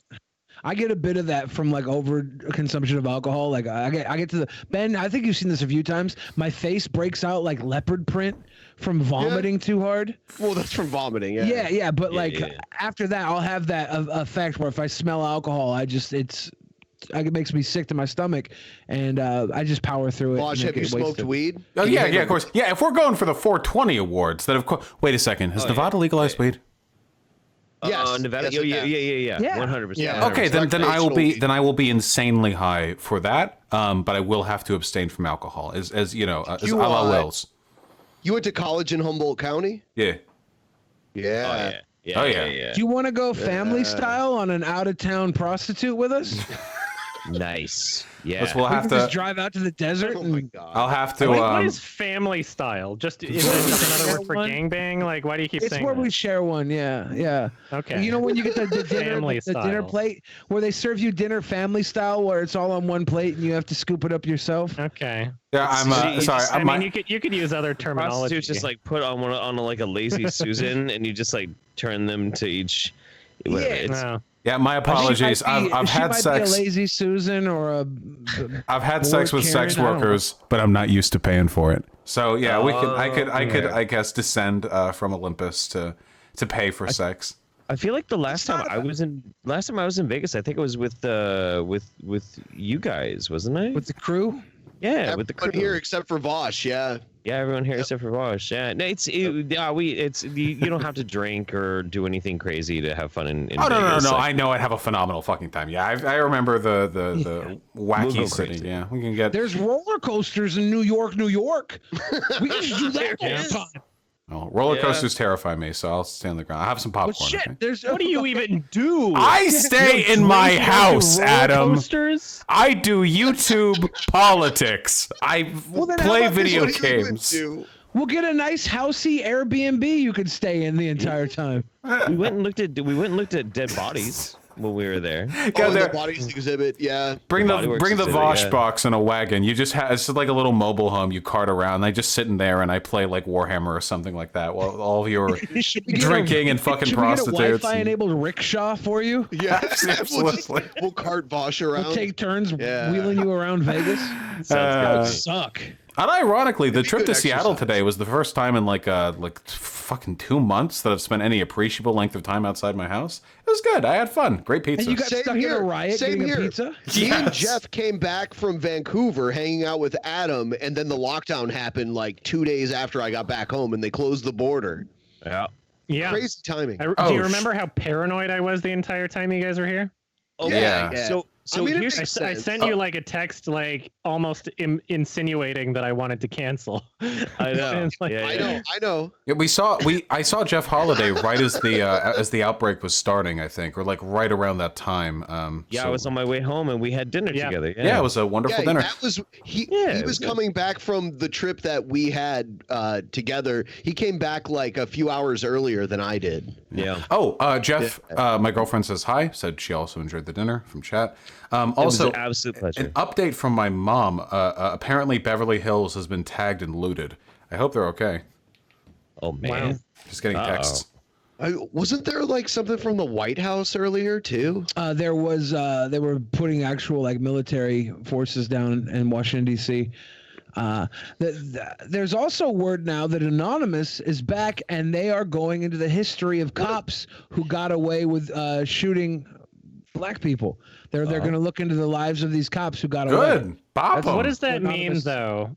When Anonymous is back, right? Because it's never like this. It's not the same group of people. Anybody can do it and just say we're anonymous, right? Nobody cared who they were till they put on the mask. That's what we think. Well, the problem, what sucks is like 4chan has always been a cringe pit full of degenerates, but 4chan didn't used to be an explicitly right-wing site. And I get technically there are still pockets, but now 4chan is pretty heavily associated with that. Back in the day, Anonymous was much more interested in like anti-religion and like anti-authoritarianism than 4chan is today. If 4chan sees any kind of resurgence towards the hyper-edgy, uber-libertarian dipshits they used to be, I think that would probably be a step in the right direction. I mean, like it's always been edgy though, and now, like being a neo-Nazi is edgy. So hopefully they can. You can kind of same brand. You can be edgy and be a leftist. Nobody believes it, but it's true. Really though? It's because leftists decided to not be edgy. They wanted to cut the corners off of their fucking sandwiches and have uncrustable fucking. I think it's hilarious. Yeah, well, I'm trying to redress that a little Fuentes bit. calls Vosh a pedophile, but he's like a devout Catholic. Yeah, I don't know about that one. Hey, listen, at least I don't put money toward an organization that fucking funds a global child sex trafficking ring. Okay? That's literally what it is. Yeah. I don't understand the disconnect. And a lot of these like new age neo-Nazis are kind of they're most of them are Catholic, which is kind of weird to me. I grew up Catholic. And we were never taught that Nazis were cool. Especially since Catholics, back at least during the 1960s and 50s, I know this because my dad taught me because he was Polish Catholic. He was raised that way. The Catholic Church, the Catholic Church used to be relatively progressive. It is Christian fundamentalist Protestants in America that have always led the conservative edge of religious politics in this country. Additionally, Catholics back in the origination of this country would not have been considered Americans. They were hated and drove out by the KKK, meaning that we accepted Catholics around the same time we expected Hispanics, Italians, Irish, and black people, more or less. It varies a bit historically, but like these were not like the founding stock of the country. And third of all, and I have always maintained this, being right-wing is not being edgy. Edginess is a form of irreverent, self-aggrandizing satire where you're willing to take a subject and you play about a little bit and maybe you offend some people, but it's not offensive to just fucking hate black people. Yeah. That's not what it does. It's not edgy. You're just bad.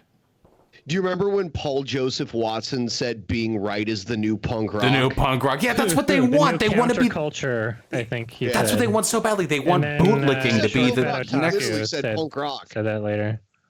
Yeah, they want bootlicking to be the anti-authoritarian wave now. It's fucking disgusting. Like, I'm not saying it has to be explicitly a left-wing thing or anything, but these are literal fascists who are trying to claim the mantle of being these edgy, derisive, like, oh, yes, President Trump, send in the troops, but also, we're the new punk rock. Fuck them. And they're not edgy, by the way. Paul Joseph Watson is a coward on his actual fucking Twitter feed. All he does is post videos of black people being loud in public and say, whoops, multiculturalism sure isn't working. There's nothing edgy about that. There are no jokes or punchlines. Nothing about the rhetoric is designed deliberately to bring about some kind of efficacious offense. It's just racism. But we shouldn't give them that. Racism isn't inherently edgy. Anti-racism can be just as edgy. That ACAB shit lefties do, infinitely edgier than any of the shit you see posted on poll day in and day out. I'm sorry, I'm done ranting. I apologize. That was very selfish. It's all right. You mentioned Paul Joseph Watson, and that reminded me of like the one political video that I made.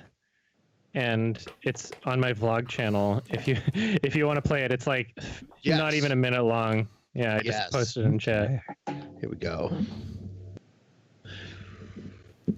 While you pull this up, maybe I can try and read some of these streamers. Maybe. Yeah. Go ahead. Keep coming in. Let me. Yep. I made one political video. Fuck yeah, that's all you need. 2018, January 27th, 2018 is what it says here. Oh shit. Yeah.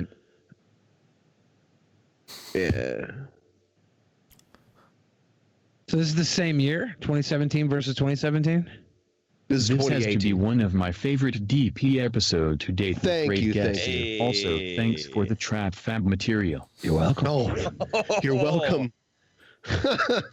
All right. It's because you've been completely misled about what depression actually is. Depression is nothing more than dissatisfaction with life. It's temporary unhappiness. But the dominant culture in the pharmaceutical industry figured out that it could control people and make tons of money under the insane justification that depression is a chemical imbalance, which it isn't. If you make bad life choices, you become dissatisfied with life. You become depressed, and it's your... I feel like it's a bit, honestly. Like, even the cadence and the way he says things, it almost seems like a fictional character. I don't know. You gotta keep the video going. Keep the video. Sorry. There's a pacing to it. Soy food consumption turning men into pussies. Soybeans contain high amounts of phytoestrogens. This reduces testosterone and lowers male sperm count. Men with high testosterone handle dramatic situations better. Low testosterone is also linked with mood swings and depression. Soy lowers testosterone, and low testosterone causes depression. What? Yep. Yeah. PJ, what's wrong with you? All you need to make. And then somebody posted that on Twitter, and then I think he just said like triggered or something. Like just didn't respond at the to it height at of all. edgy comedy. Triggered. The intelligentsia of the I'll be right. right back. I love Paul Joseph Watson because like he's such an absolute fucking scumfuck that people can't help. Even people who try not to get political have to fucking like call him out on his shit. Like Fantano, when Fantano calls out Paul Joseph Watson, is incredible. Absolutely incredible. Nothing makes me happier than seeing content creators who aren't known for their politics not be horrible scumfucks. It's so fucking wonderful. It's so messed up what happened to Anthony Fantano. He was planning a U.S. tour, and he's just a music guy. Right. He's not political, really. Maybe he has his own personal political beliefs, but that's not part of his content. And I think it was called Fader. It was a music website. Yeah, it was Fader. Yeah. Wrote this article about him being a secret neo-Nazi, and people canceled his tour. Like venues called him and canceled his tour that year, just because of this. Because you know who he was friends with. The friends that they were trying to like. Well, okay, Drunken Peasants, Chew on Head, and like a couple other people who were like friends with June and Armored Skeptic and things like that. And he got fucking canceled for that, and so he had to like pull back and reevaluate, what his participation was going to be like, and nobody took it fucking personal. We all understood, but he's my buddy. He called me when the whole COVID thing went crazy, just to make sure I was okay. Anthony Fantano, he's legit one of the nicest people on the fucking planet. One of the nicest human beings. I'm gonna beat him up. Can I reciprocate that? I think not to Fantano, but like on the other end, I think Shoe on Head has legitimately been one of the most like obscenely kind people in like the content creation sphere. Yes. I've met her a couple times. She's really nice. I'm gonna beat her up. And Greg, her boyfriend, he's can't cool. beat him up. Yep. No, he's pretty tall. No, I haven't talked that much to Greg or anything. Just like holy fuck, dude. Even back when I was really tiny, Shoe has always been like incredibly sympathetic. It's wild because like just from a time management perspective, she's such a large content creator, and she actually gets a lot of shit for associating with me because she has more of like a center left leaning community, and I'm pretty far left. Sure, but she weathers them. Sargon. She thought Milo was pretty cool back in the day, right? Milo? Right. Yeah, she's made a couple misjudgments on character. I would agree with that. Yeah, I have a whole video about how I went to dinner with Milo Yiannopoulos. We all got fucking fooled by that shit. Well, I'll tell you how I ruined Milo's career. Yeah, I remember that story. Oh no! That was on your podcast. Yeah. On this channel. This channel is what destroyed Milo Yiannopoulos. Yeah. Can't believe you're taking down gay business. And then there was that quote from me on CNN. Sounds like Catholic priest molestation to me. They play that so many times on CNN. That's so funny. Yeah. That motherfucker would be in the White House right now if it weren't for this channel. I'm positive. Milo Yiannopoulos got way too big, way too fast. They would change it so foreigners could be president. Well, he would be like a no, Ian. Sorry, like he would be like he'd be like I don't know, some aide to Trump or some bullshit like that. Okay, I buy that. I actually buy that. Would you say that that's like the biggest cultural impact that you've had? That was one of the biggest ones. Yeah, probably. Yeah. Because about that everybody made else? national news, and I was like talking to Jake Tapper on Twitter and stuff like that. So yeah, probably. And that video, even though it had come out a year prior, got like 250,000 more views just after that happened. So I feel like that's the, I don't know. With people like Milo, I still think Milo's a Nazi. And with people like Milo, I feel like you could get them to say anything. Yeah. I feel like you could get them to say literally anything, and nobody would care. I feel like the only thing you can really test them for is pedophilia anymore. That's the only thing we can really do. We just have to like pedo test like every major right-wing creator because it's literally the only thing that'll get them the public condemnation they probably deserve. Well, I mean, because that's condemnation coming from other conservatives at that point. Yeah, even though we all know they're secretly into it. That's who took Milo down. They clipped the stream that he was on with us. Yeah. And selectively showed what he said. And I knew I couldn't trust gay people.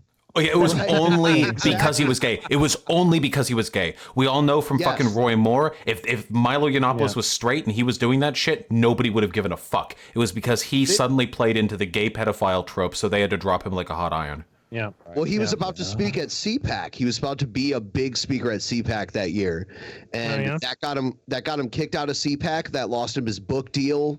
Everything from that just died. He was booked to make appearances with my buddy. Here's the thing: he was trying really hard to be edgy. Like he was like, I have to give Father Gregory credit. I didn't know how to suck dick good until I met him. Man. And I'm like, but that was YouTube and social media at the time. You would say something that ridiculously disgusting. Do you? I don't know. Do you think people get taught how to suck dick, or they just learn by the process? They shouldn't learn from a priest. Of course not from a priest. But now I'm thinking about it. I'm like, how do some people get so much better at it than others? Like, well, it's about how hard you try. It's the mentality. If you're a dude, then you know what you like, and that's why dudes are better at sucking dicks. That's true. That's actually very true. It's the mentality too, because there are plenty of girls who are good at it too. But you find girls that are really good at it, right? Yeah, well, some people do treat it like a chore. Had some like communication. The problem is like a lot of people. I don't know. This is based off of nothing, but I would say most people that have sex don't really give as much communication as they should. And if you're a person that is not only open to communication, but open to giving other people advice and communication on what you like, what feels good, etc., then that person can get better and learn, etc. You know, but most people, it's just like, seems like kind of a, you know, people don't want to talk during sex. Yeah, or all like, I ever hear is wrong. Stop it and. Nobody communicates because everyone's really insecure about sex. Nobody ever wants to talk or give comments or criticisms, even though I don't think that's ever an insult. People get so worked up about it in their head. Everyone, even people who have had sex quite a few times, probably really fucking suck at least like one thing, or at least there's room for improvement. I think it's like, I don't know, probably like a good showing, like, hey, do you think I prefer this? Do you think you could do that? Then you learn it, and then for the rest of your life, you're better at that thing, at least with that one person. I don't know. Some people just don't care about that, I guess. I'm great at sex. I gotta get one of my molars removed. It's like pointing inwards. Ooh. So I can't suck dick as good. Does that really become a problem? Because like the two scrapes or what? Well, no, it's like, because like instead of the tooth going like up like this, it's kind of like going in like that. So that fucking sucks. Does it just hurt for you, or does it hurt for them? His blowjobs are toothy, no matter what. No matter what angle he goes. Toothy. I gotta go to the dentist and just get rid of that shit. I had to get rid of my wisdom teeth recently. That was a fun experience. Wow, I got mine removed when I was probably like 21. I'm thinking about getting rid of my penis. Anyone else have their finally wisdom taking teeth? the step, huh? No, I haven't gone to the dentist in like 5 years. I have one wisdom tooth still in my skull. I gotta get rid of it. Adam, why not? Because Canadian healthcare doesn't cover dental. Really? And I've spent all of my money in the past at least 4 years, pretty much like just on the album that I'm working on. Because like that's release date, please. Release date, please. It's I got the most recent master back, and I could actually check my email and see right now. There was like one tiny fucking thing. Oh God, I actually got a response. This is going to be right the most epic album ever because he's been. Yeah, working it's. on it I'm thinking like a couple decade. months. Yeah. I'm thinking a couple months. And we listened to the whole fucking album when we were up there, and it was that was like it was fucking early incredible. version. Thank it was you. really, really good. I'm not much of a music guy. In fact, it's kind of a meme in my community. I know nothing about music. However, that one song, I know it was a old time ago, Fragments, like repeatedly like makes its rounds in my head, like probably like once every 6 months because I like it so much. So I am actually looking forward to the album. Thank you. Yeah, there's only a few more changes that need to be made. Yeah, I actually have to type up an email right now, so ignore me for a second. Sure. It's literally about the album. Did you, Vosh, are you familiar with Blondie? Did you know they did a version of Fragments? No, I don't follow anything music. I was just Blondie was like a 19. Was like yeah, a. they covered my fucking track. Yeah, Debbie Harry. Debbie fucking Harry. Yeah, she like Blondie was like an 80s punk band that kind of also dabbled in other styles of music. Call me. Yeah. Heart of Glass, which is basically like a disco song.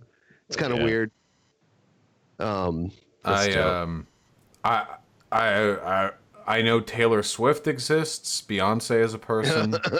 Yeah, I've never been able to relate that much to me. The only music I really listen to is like anime and video game OSTs because I can bop. I'm not going to be able to hear you for a second. I gotta move my headphones. No worries.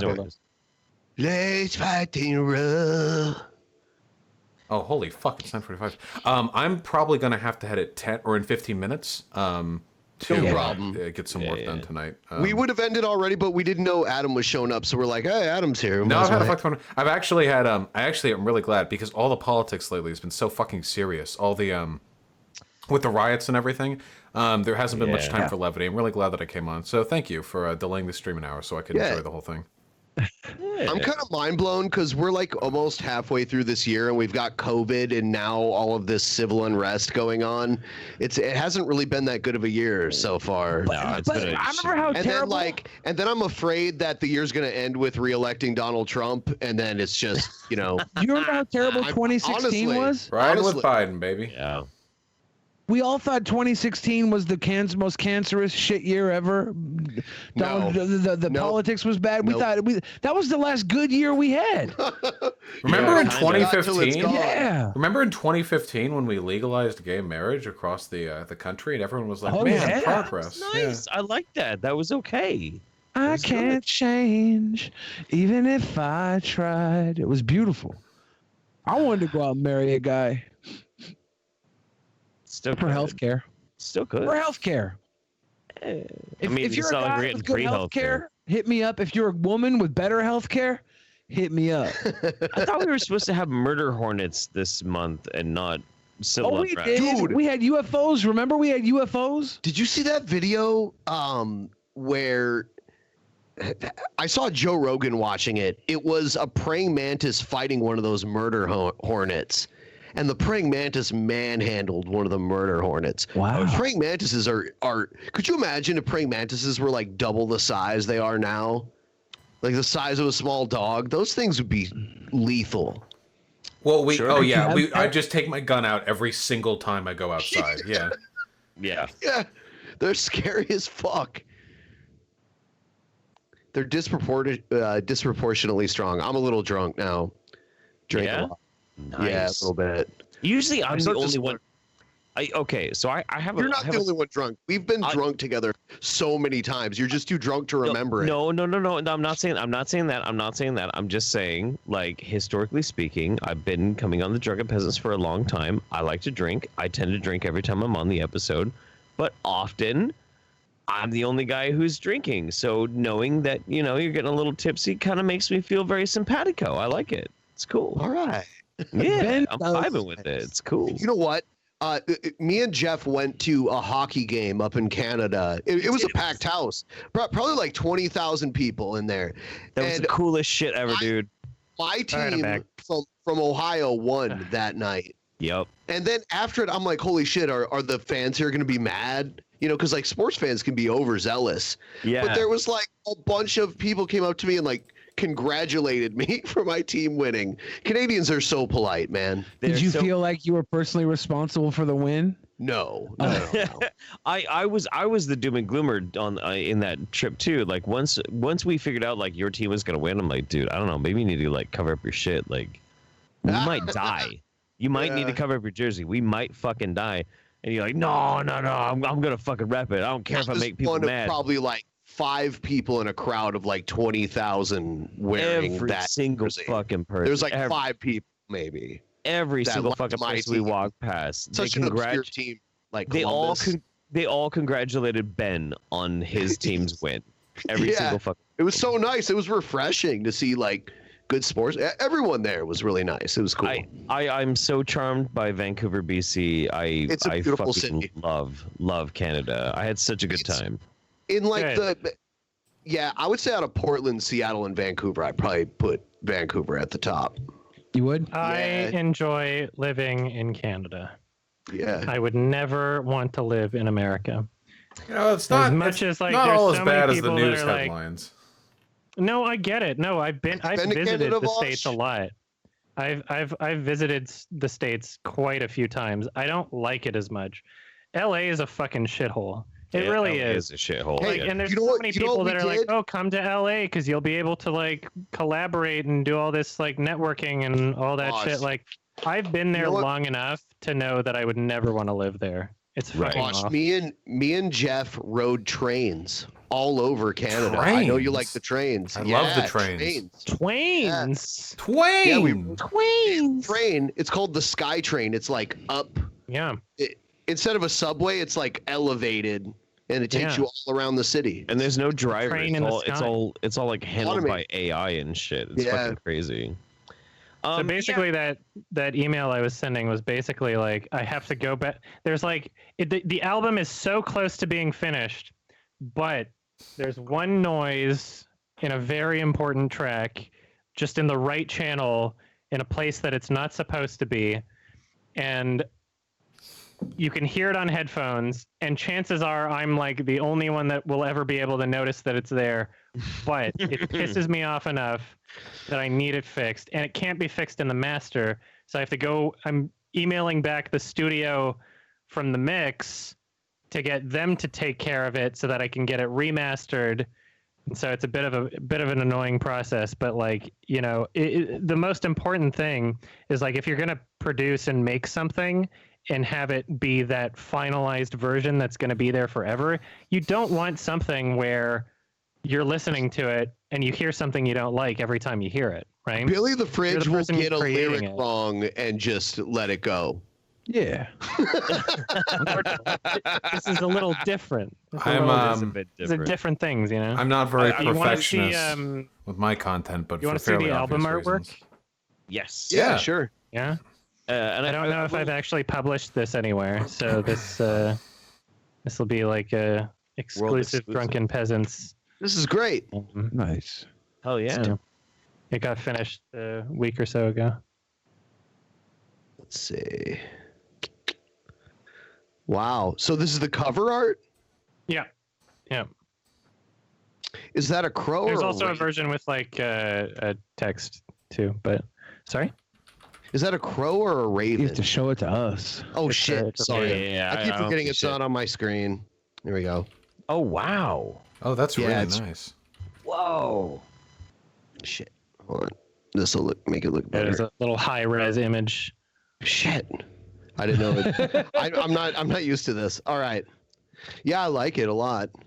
I like the grass and the wood and like out in outer space. Some glacier action. Excuse me. Eyeball. So who's the artist? Lovisa Morin. Lovisa space M-O-R-I-N. I know her. I know her. She's made thumbnails for Drunken Peasants back in the day too. Yeah, she's from Europe. Yeah. Sweden, I think. Yes. Yeah. Yep. From Europe. Yeah. Yeah, That's I'm really happy beautiful. with it. I like that a lot. It reminds me of something. I don't remember what it is exactly it reminds me of, but I do really like it.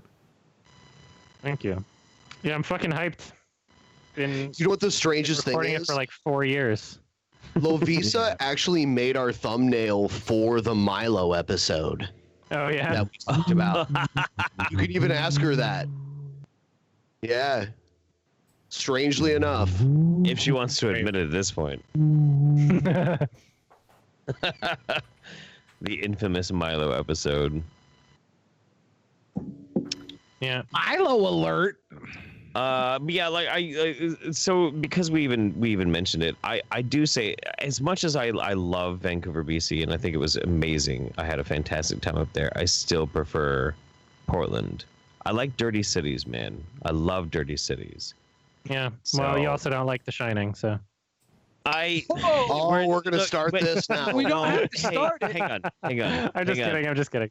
I found it funny before I was even in the call. You're like, oh no, we're gonna get mad about Kubrick again. Yeah, you don't have to I wasn't start. even thinking that. Apparently that's been on your mind. I did, but you know what? I did myself the favor though, and because of our conversation, I went and I looked at some of the older Kubrick stuff, and the one, I know this is like a very controversial one for a Kubrick film, Spartacus. Mm-hmm. I studied Spartacus. I watched the whole goddamn thing over 3.5 fucking hours long of that Kirk Douglas Spartacus. Yep. And I studied it, and it was fucking brilliant. Absolutely brilliant fucking film. I haven't seen that one yet. You've never seen Spartacus? Spartacus is great. Well, you know, yeah. Let me just tell you, Spartacus is better than The Shining because The Shining is overrated. Yeah. I've never seen The Shining. I can't contribute to this conversation, but true. There we go. That's my input.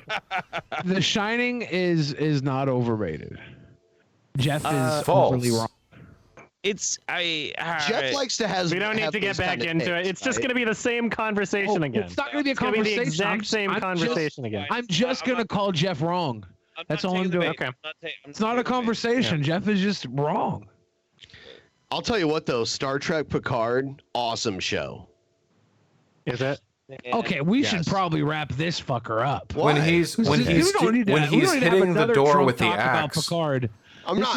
This is the worst. This is worse than. Ben, do you want this show to go for another 2 hours? You want When to he's- do actually- When he's hitting the door with the axe, why does he stop and say, "Here's Johnny"? Wouldn't it have been smarter to conceal his identity until the door was broken down? I rest my case. It's actually, that wasn't even his character's name. His character's name was Jack. And Here's Johnny. It was a reference, I think, to the Johnny Carson show. Oh, and shit. that was at the point where he had like completely. I couldn't lost even his make a name. joke without looking dumb. Yeah. Sorry. Well, you were. It was a joke. It was a. Yeah, it was good. Now that I recognize you're a young boy and don't know what a Johnny Carson is, that maybe that you weren't completely joking, then it's kind of feel dumb. But I thought you were just being funny the whole way It through. was reverse ironic. I knew, of course. Thank you, Adam. I knew, but you explained the joke for everyone. Yeah, I knew the whole time. Yeah, it was meta irony. You're welcome. Yeah. I encourage every 2001: A single. Space Odyssey was fucking boring. What is wrong with you? You know what? It's slow paced compared to more modern sci-fi. Like But you'll watch a 5-minute even. sequence of a ship landing in 2001. That doesn't happen in modern sci-fi. I don't even consider it to be slow paced. It's just it's going for a completely different format, right? It is. Yeah. It's It more is. of like It a is. poetic sort of thing, right? It's If very music driven. Yeah, I don't know if my- I don't like the gorilla or like chimp sequence at the beginning. Why not? Because it's kind of annoying, and they're just like screaming at each other, and it's obviously guys in suits. Well, I don't. If you think of 2001 more like a music video, it's actually really brilliant. It's actually really it's really cool. brilliant as a film. Oh my god! I like most of the film. I don't like the beginning of it where they're like, in the beginning, man did this, and they're all like, ah! Like it's just a bunch of screaming chimps for like the first 10 That's minutes. what we are on this show. I like That's that. what we are. We're screaming chimps. Cinematography wise, like there are shots in 2001 that are unparalleled. They're fucking brilliant. Way ahead of its time. Yeah, way nothing like it. Way ahead of its time. If you try and examine 2001 along the lines of like a easily mass consumed entertainment movie, Why would you? But because that's like the 99% of all movies are that. if you base it, if you try and judge it along those same lines, you're gonna be like, this is boring, it sucks, blah blah blah. And those are fine condemnations to have. No, they're not. Those are from stupid people. No, stupid comments. No, they're not. Those are from. Oh shit! Sorry, my bad. No. It's hey a guys, if this is not exactly a Marvel movie, then my opinion matters. I like Marvel movies. What I'm saying is that like you can't just throw that out because a wide variety of people are going to have that opinion. You have to respect that. People's opinions don't matter. Hey Jeff, is wrestling fake? And then respect the parts of it that are actually really amazing and really really important and the entire film is really amazing. Walking into that theater in 1972 was it? Walking in there. What year was that? In the early 70s. Walking into that movie in the early 70s, you're gonna walk out being like, I don't know what I just watched. 2001: A Space Odyssey was the 60s. Yes. Yeah, I was thinking. So. Yeah, I don't know if my like brain is broken. 1968. But I can't get into movies that much, or I have like a really short attention span with them. Why do you watch my channel? Because YouTube videos are fast paced, even if the movies they cover are not. But when it comes to like the movies, you watched a 2.5-hour video on Kimba. I was. Listen, the long scenes, the wah wah wah. I did do the 5 seconds ahead a little bit during those. I caught everything else. To my credit, consistency. But I don't know what it is. When it comes to movies, the long paced shots, I don't know. My brain fogs over. When it comes to animation, I can watch anything.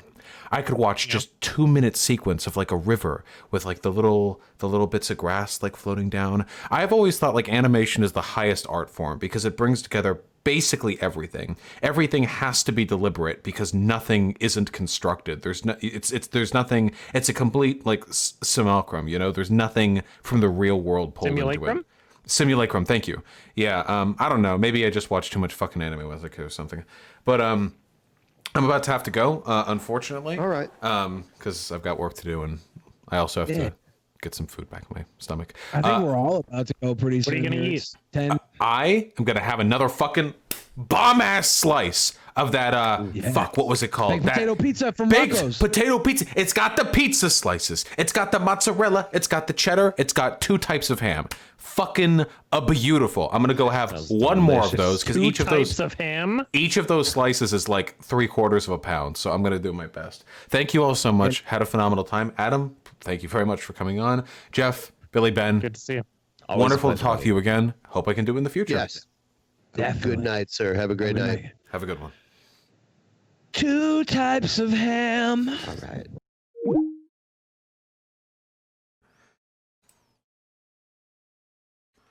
Oh,